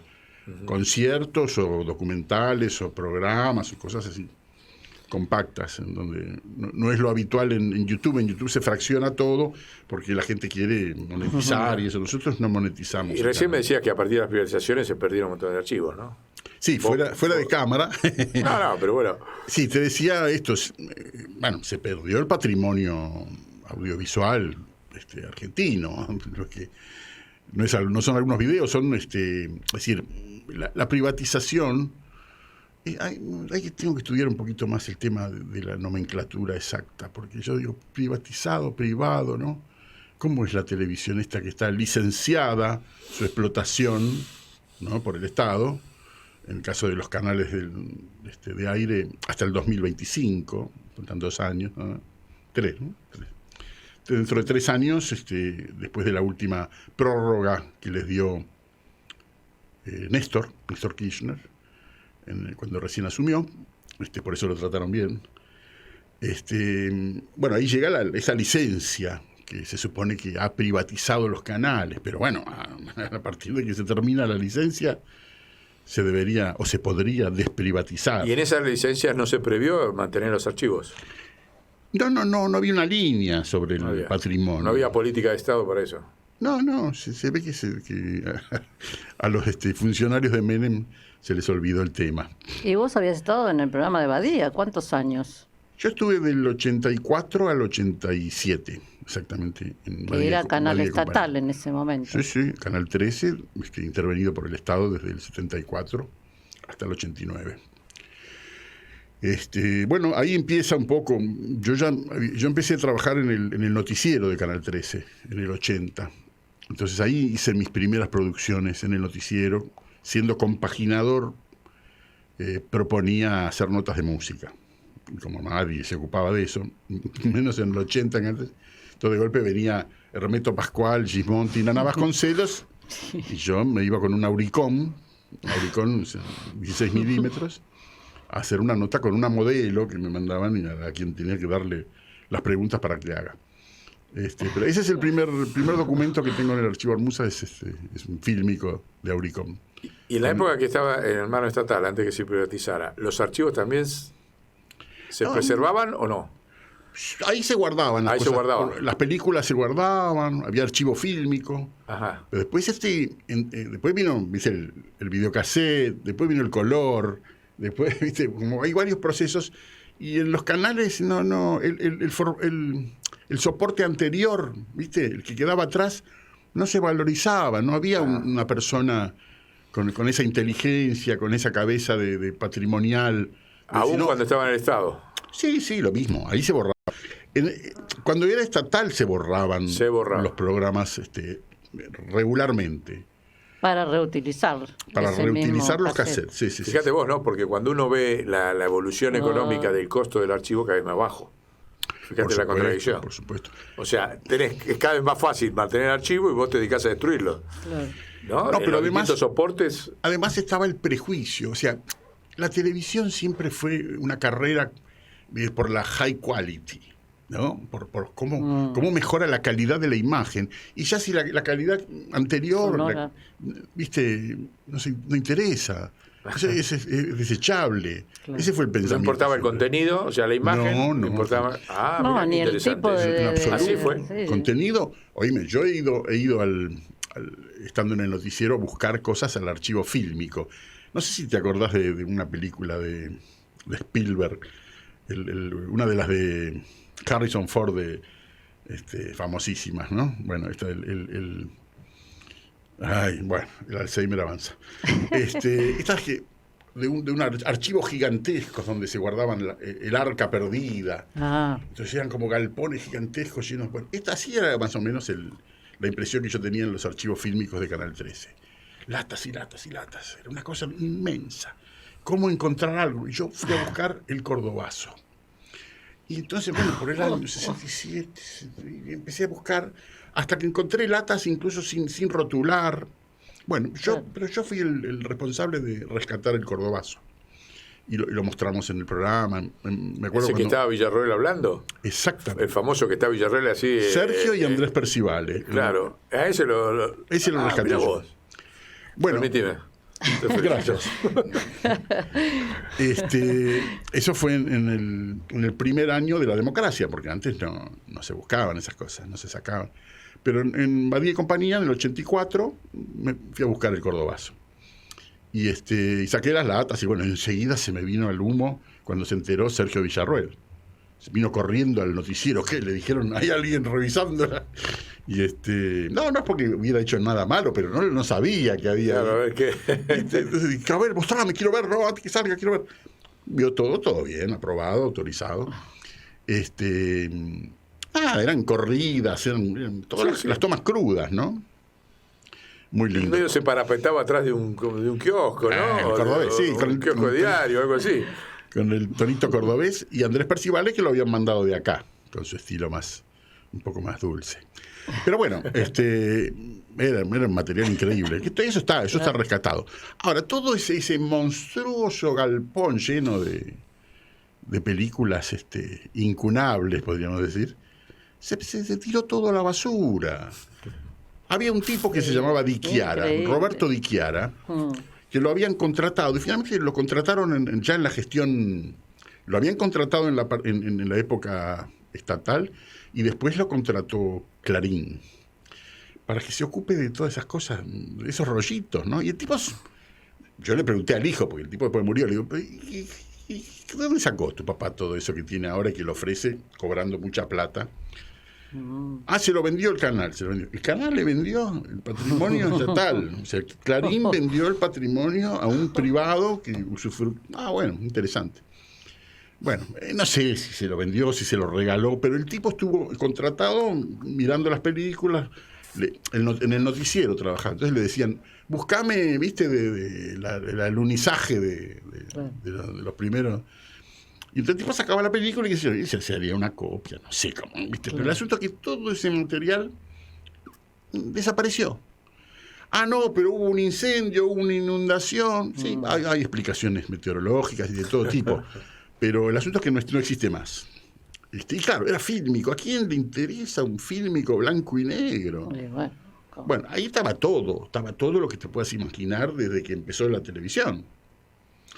Claro, fílmico, hay que pasarlo con un telecine. Sí. ¿Para qué está la tecnología? La tecnología es la calidad. Entonces el high quality de hoy, del momento. De hoy. Claro, de cada año. Entonces, imagínate, yo, para conservar lo que yo hacía en Badía y Compañía y en el noticiero, no tenía una VHS en casa ni nada. Me compraba un VHS virgen, que ya circulaban en los 80. Sí. Y iba a videotape, buscaba, viste, en los 10 cassettes de backup del programa, el momento en donde aparecía, el Cuchi Leguizamón, ¿no? Era a las 3:15, no, a 4:05 salió, bueno. Pasaba horas buscándolo. Claro. Y me lo copiaba un VHS. Y al final, cuando terminaba eso, me copiaba el Mono Villegas, que vino la semana siguiente. Entonces tenía, ahora todavía los tengo. Mira, ayer hice una nueva digitalización, porque digo, bueno, siempre es bueno volver a hacer digitalizaciones para ver si la calidad es mejor. En general van empeorando porque la cinta se va deteriorando. Ah, ¿sí? Y Cuanto más tiempo depende pasa, del cassette. depende. Ayer tuve como revelaciones de este tipo que tendría que estar analizando muy bien el resultado. Pero bueno, vi cosas que empeoraron y vi cosas que me sorprendieron por la calidad. Estoy digitalizando cosas de VHS, pero en Super VHS. O sea, con una máquina Super que mejora la calidad del VHS. O sea, es la óptima calidad. Entonces, bueno, estoy cambiando. Voy a hacer ahora en la próxima fecha, creo que dentro de 2 meses, voy a anunciar una redigitalización, una masterización, se llaman ahora, ¿no? Una masterización de archivos que ya están en el archivo, pero con una calidad superior. Sí, una calidad superior. Claro. Superior de audio Claro. y de imagen. Va a ser una sorpresa. Pero bueno, yo me dedico a eso. Me donan cassettes que grabaron de la televisión y yo los miro enteros, 2 horas, 3 horas cada cassette. Y de golpe encuentro algo de 10 minutos, que eso es para el archivo. Y lo demás no. Te diría que perdí 2 horas 50. No perdí. No, son cosas que no las puedo usar tampoco, porque las cosas también tienen sus derechos. Claro, el tema de derechos, ¿no? Claro. Entonces yo uso lo que sea de músicos argentinos, a quienes les aviso, mirá, encontré esto, fantástico. Qué ¿viste? agradecido, claro. Dice, no, eso ya bastante está. Bueno, si ya está. Y una cosa, ¿y las propagandas también?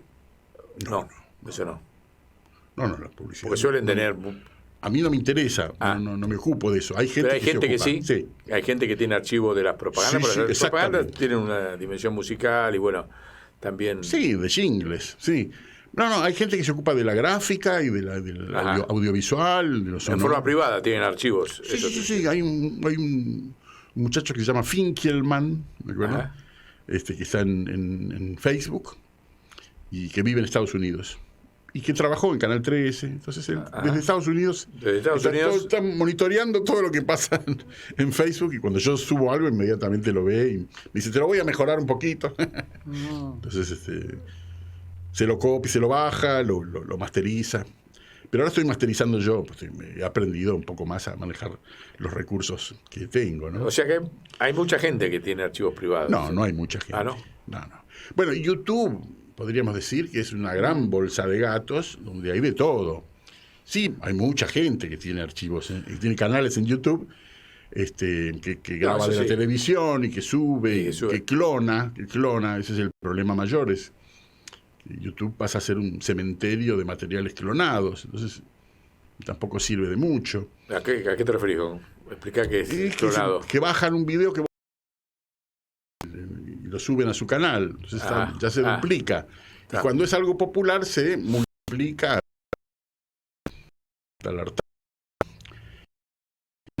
con la misma calidad, no cambia nada. El asunto es que las cosas, digamos, deben tener una selección, un sentido. Si no es cualquier cosa, está bien. Vos podés subir todo lo que hiciste en tu vida con una camarita hogareña, tiene valor para vos, pero de golpe estabas al lado de algo que ¿viste? Tiene valor para otros. Valor, claro. Qué sé yo. Yo en general, bueno, en principio me ocupé de lo mío, de lo que yo producía, como productor musical de Badía y Compañía, y no de todo Badía y Compañía, sino de la parte que Juan Alberto consideraba marginal para la televisión. Marginal para la televisión. Es un concepto de él que yo respeto. Hoy ¿Cómo es marginal? marginal para la No eran los famosos, la televisión no invitaba a ese tipo de gente. Mi amiga Marisa Badía habla de la agenda. Marisa es la hermana de Juan Alberto. La hermana de Juan Alberto. Ella habla de agendas, como que yo aporté al programa una agenda distinta. Yo, digamos, si vamos a lo material, yo no tenía agenda cuando empecé, pero bueno, la fui haciendo a partir de mi gusto personal, de lo que yo proponía para invitar al programa, y entonces buscaba el teléfono y lo anotaba en mi agenda. O sea, yo diría que mi trabajo fue ir construyendo una agenda y al mismo tiempo tener eso una resultante audiovisual y cultural en la televisión. ¿Y Badía cuánto tiempo estuvo con ese programa de varios años? En esa temporada, digamos, él empezó en el 83, durante 4 o 5 meses en Canal 9, o sea, aún en el proceso militar. Se lo levantaron al final del programa porque ya venían las elecciones y era inconveniente. A partir de... Yo no trabajaba allí, trabajaban los que fueron compañeros míos en los primeros años, en el Canal 13. Guillermo Quinteros, Carlos Compaño y Marisa Badía. Pero bueno, a partir todo era musical hasta que de golpe también había cosas políticas. Entonces, a partir de una entrevista que le hicieron a Hipólito Solari Yrigoyen en el 83, mirá, ahí le levantaron el programa inmediatamente. Sí, no tienen rating, le decían. mirá vos. Sí. Y nunca sacó chapa de censurado. Juan Alberto era muy prudente. Sí, era el rating no daba, mentira. No era. Guillermo Quintero es el que me confirmó, siendo el productor periodístico. Y debe tener, a partir de la familia debe tener un archivo importante también, ¿o no? Fue donado en la gestión de ¿Ah, sí? del canalla Lombardi, como le dice Fuentes Rey. Fue donado por las hijas de Juan Alberto a la televisión pública. Lo tiene la televisión pública. El archivo concreto que tenía él de VHS grabados del aire en su casa, más todo lo que hizo ya en la televisión pública, ¿no? Eso lo donaron las chicas. Ajá. Y bueno, y después ¿Y qué destino tiene en el Canal 7 eso? No hay ninguno. Están ahí. Ahora se armó Prisma. Prisma es el archivo de la televisión pública que se utiliza en las redes sociales, básicamente, ¿no? Entonces, ahí muestran un poco las cosas que ha hecho el canal. ¿Y te parece, recién te contábamos, viste, cuál es el proyecto que venimos impulsando desde los soportes, digamos, de papel, de historia oral, libros, archivos, que hay muchísimos, viste, de todo tipo en la Argentina, y que suele pasar de que vienen universidades del exterior, los compran y se los llevan, incluso archivos de personalidades, históricos y demás. Y estamos tratando de organizar, por eso la idea era charlar también con tu especialidad, alguna instancia para presentarle un proyecto al Estado de que haga un órgano mixto de preservación de esos patrimonios privados que vos tenés o tenemos todos de distinto orden, que se preserve, se digitalice, se ordene. Nos habían dicho que había un intento que ahora está ahí latente, que habían empezado en el CONICET, y que, bueno, eso se estaría ya bastante formalizado. Nosotros hicimos una carta, la vas a ver cuando veas el programa. Nosotros venimos de las empresas recuperadas, viste, de INPA y demás. Hay lugar de sobra para archivar en las empresas recuperadas porque todas utilizan el 20% de la superficie que tienen. Hay trabajadores, los planes sociales se podrían reconvertir a mano de obra para digitalizar, los discapacitados también. Hay un compañero que es abogado que integra la Federación de Pensionados y Jubilados, que es discapacitado, que también está con el objetivo de que la gente discapacitada tiene en el proceso del archivo una salida laboral interesante. O sea, es como que hay recursos en la Argentina que para armonizarlos de otra manera, pero tiene que hacer falta un órgano de Estado que no te saque a vos tu archivo, sino que te ayude a mantenerlo, a perfeccionarlo, como decís, con las distintas técnicas, o que mucho archivo que está tirado por ahí en las casas, por ejemplo, yo sé que el archivo de la CGE, ¿viste? La Confederación General Económica, del archivo de Helvar, está cerrado desde el año 75, ahí en el edificio Rivadavia, la biblioteca. No la abrió nunca nadie. 50 años, un archivo de un personaje importante en la historia argentina. No pudo acceder, pero creo que ni María Giovanni cuando hizo el libro El burgués maldito, porque está cerrado.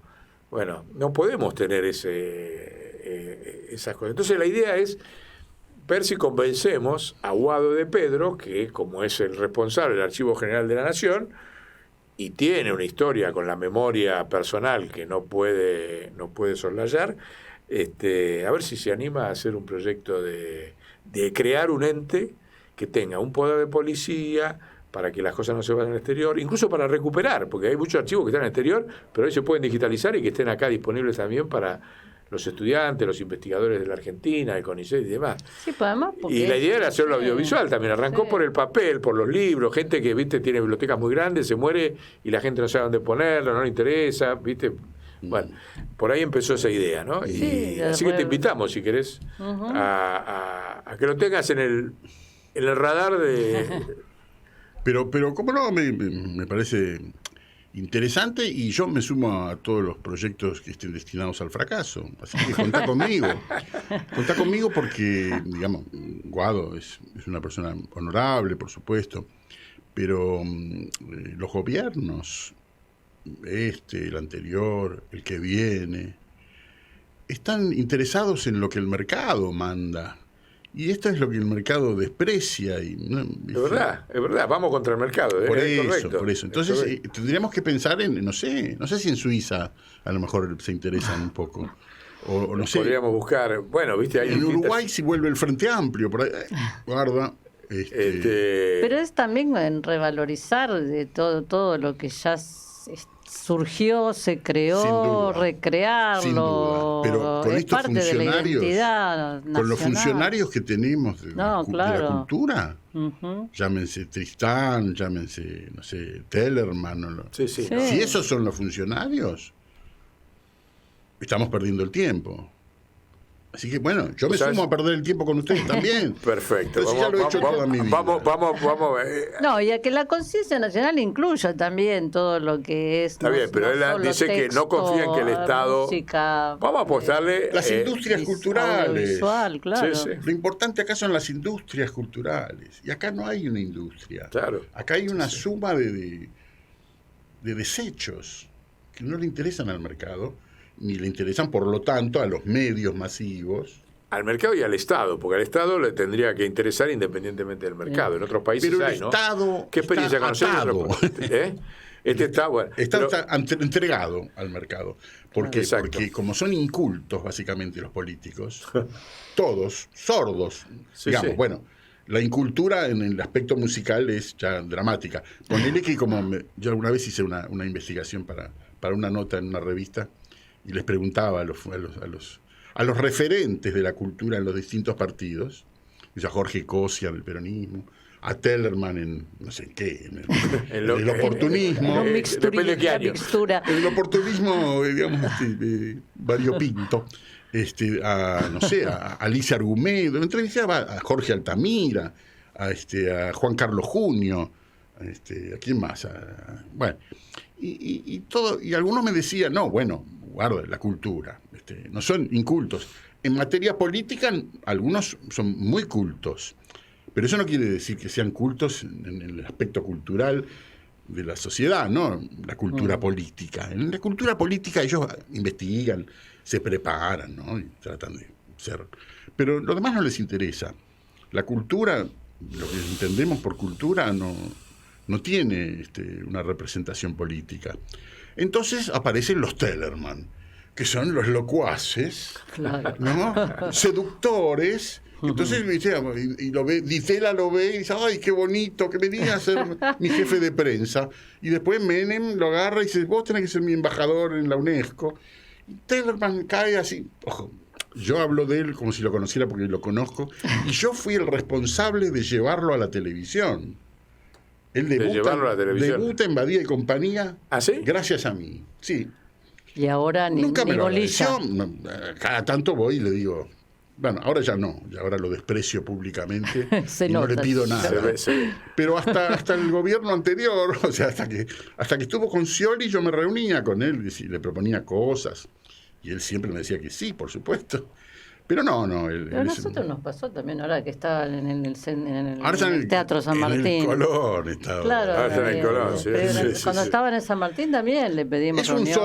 Un sordo. Está en el Colón porque es un sordo. Estuvo lo pérfido, otro sordo. Imagínate. En el Colón tienen que ir los sordos. ¿Quiénes van a ir?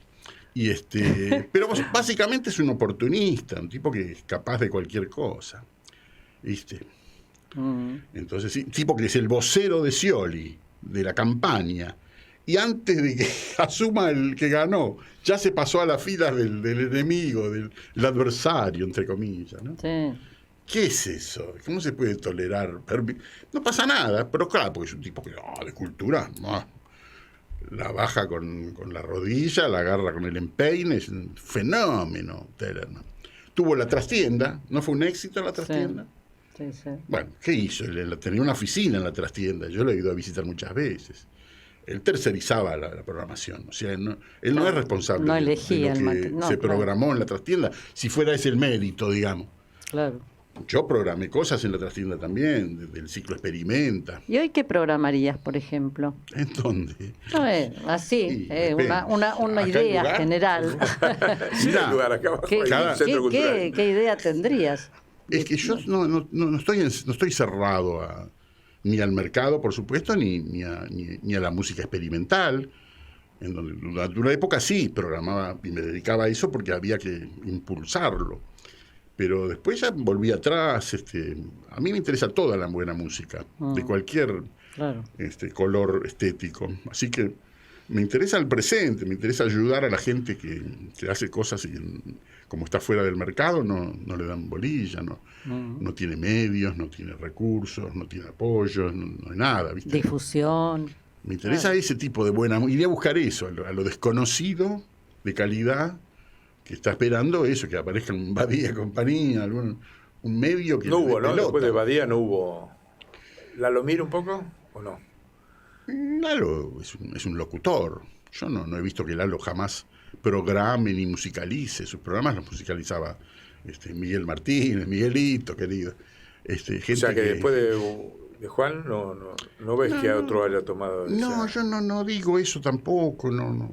Juan trabajó mientras lo dejaron y cuando pudo y cuando tuvo los recursos, como en la primavera democrática del 84, en donde lo fueron a buscar, dijeron, vos sos un referente que necesitamos poner en la pantalla por la gente joven y por la memoria y para que pueda sintetizar un poco no solo lo musical, sino lo político. Un tipo respetado, que si bien había trabajado en los medios para el proceso militar, en los canales, porque era un locutor que se recibió, no sé, en el 70 y pico. O sea, todos trabajaron, salvo los que estaban ya involucrados en la militancia política, digamos, más radical, entre comillas radical, ¿no? Sí. Que bueno, que no estuvieron prohibidos, él no fue prohibido, por supuesto. Pero digo, cuando tuvo la oportunidad, abrió el juego. Eso es cierto. En los primeros años de Badía y compañía era muy abierto el programa, ¿viste? Y en un determinado momento él consideraba que yo trabajaba, como te digo, en esta zona marginal. Y cuando algo no le gustaba, me decía, este es mi límite. Bueno, es suficiente. Yo sabía cuáles eran los límites de él. Entonces, yo trabajaba dentro de ese campo delimitado, digamos, ¿no? Y no provocaba, ¿viste? Claro, uno puede decir, no, esto te va a gustar y después... ¿Y se te ocurre otra gente para convocarla a este fracaso que estamos organizando? Hay gente que está trabajando haciendo documentales y archivos. Yo conozco a algunos chicos muy jóvenes. Y bueno, invítalos. Más de la zona del rock, como más específico. Pero también del jazz. Gente... Bueno, Lisandro que hizo el documental sobre Cemento, bueno, también tan largamente abandonado, Cemento, ¿no? Lisandro hizo un buen documental, pero igual quedaron cosas claro, hay afuera documentales todavía, como ¿no? ese, hay un montón. Ahora se hizo un ciclo de documentales que lamentablemente se lo regalaron al gobierno. Fue Escenario, se llamó el ciclo de Escenario, en donde hay una serie de realizadores que se juntaron y se los llevaron fácil. ¿De rock? Sobre todo de rock. Pero bueno, también había cosas que podían...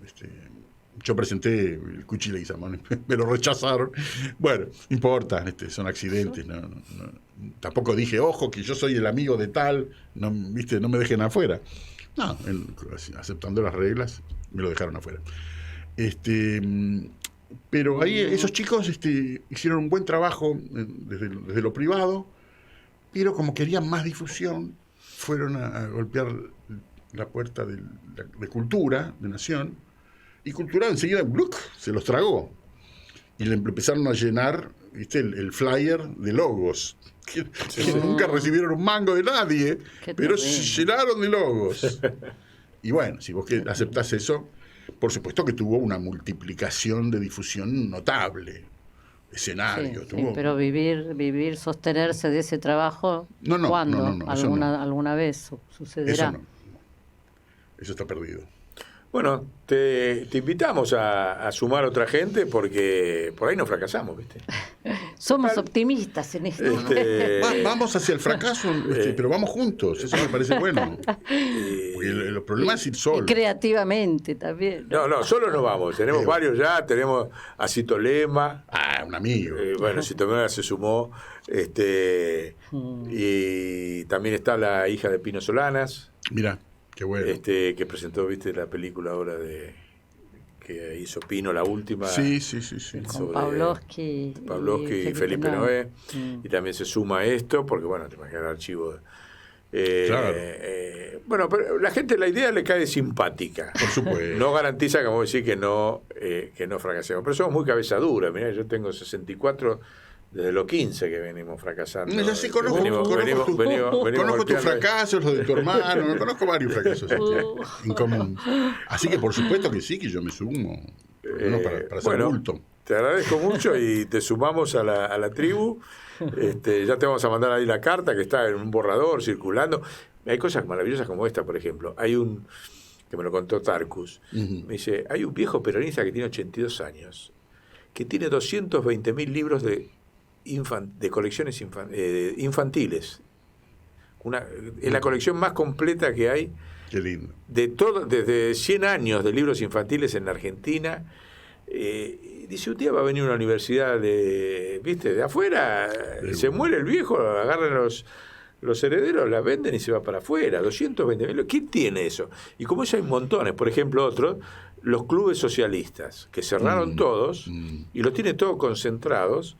García Costa, no sé si te suena, era uno de integrante del Partido Socialista, y él fue trayéndose de cada club socialista que cerraba desde hace varias décadas, lo fue concentrando y lo tiene ahí en Ezeiza también. Otros 200.000 libros de los clubes socialistas de todo el interior del país. ¿Sabes lo que hay ahí? Otro que te cuento, que me da una bronca terrible, y un día le pregunté, y con esto termino porque nos están echando, se nos fue el tiempo. De Narváez. ¿Francisco Narváez. ¿El Colorado? El Colorado. No, ahí no me sumo. No, yo tampoco. ¿Pero sabés qué tiene el señor?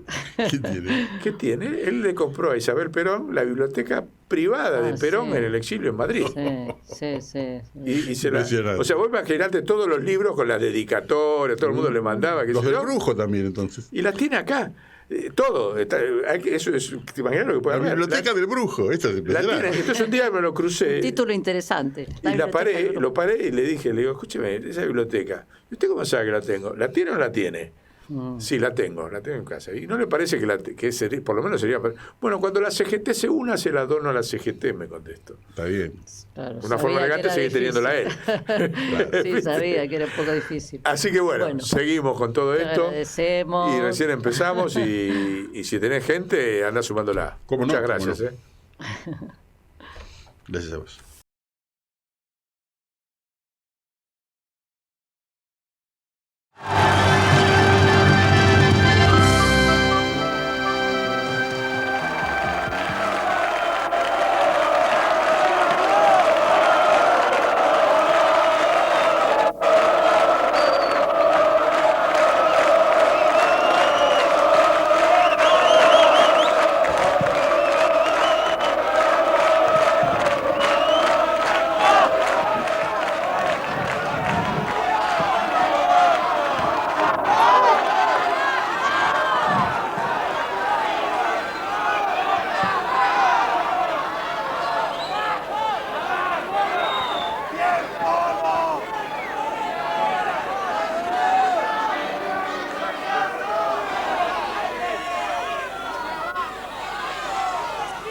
Bueno, obviamente más allá de defectos y precisiones, esto es un momento que compartimos todos y toda esta tecnología que nos permite llegar a muchos lugares, a mí me permite, ante todo, dedicar este pequeño encuentro sobre todo a los locos, a los alienados y a los reprimidos del mundo.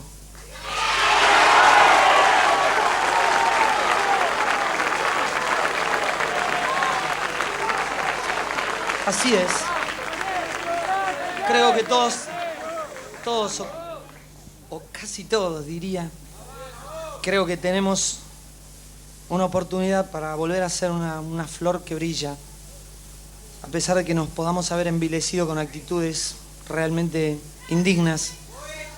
Y por otro lado se lo quiero dedicar a mi mamá, que la adoro y me parece que es lo más del mundo, y lo quiero decir delante de 1 millón de personas, porque nunca le digo que la quiero tanto en público, y ahora se lo quiero decir. Mamá, te adoro, sos lo más que hay y no me abandones nunca.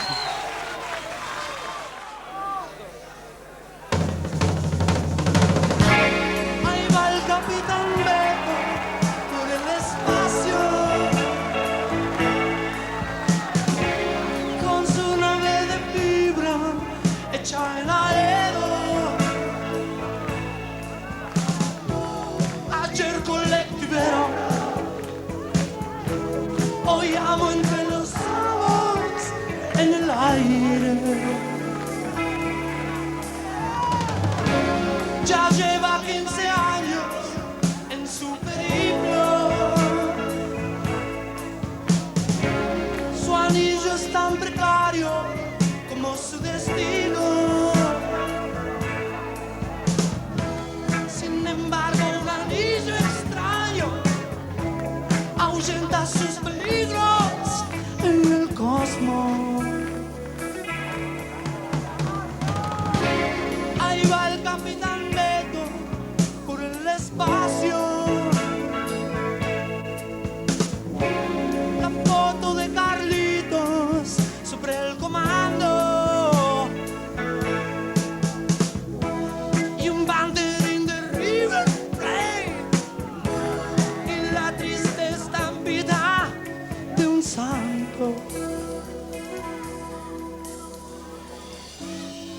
¿Dónde está aquel lugar al que todos llaman cielo? Si nadie viene hasta aquí a cebarme unos amargos como en mi viejo umbral. ¿Por qué habré venido hasta aquí si no puedo más de soledad? Ya no puedo más de soledad.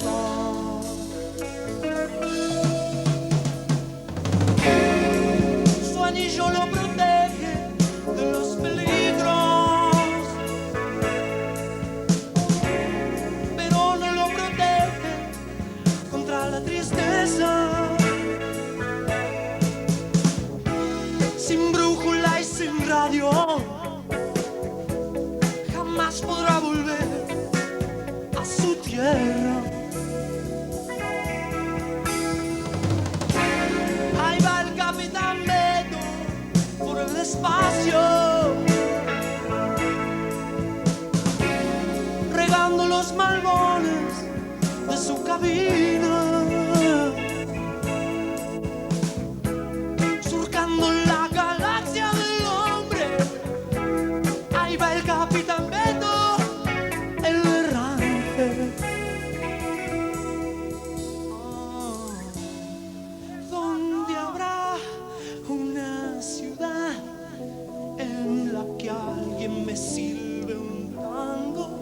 ¿Dónde están los camiones de Manliva, mi vieja y el café? Si esto sigue así como así, ni una triste sombra queda, ni una triste sombra queda.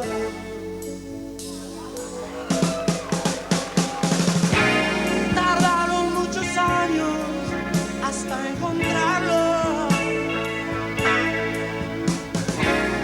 El anillo de Beto llevaba inscrito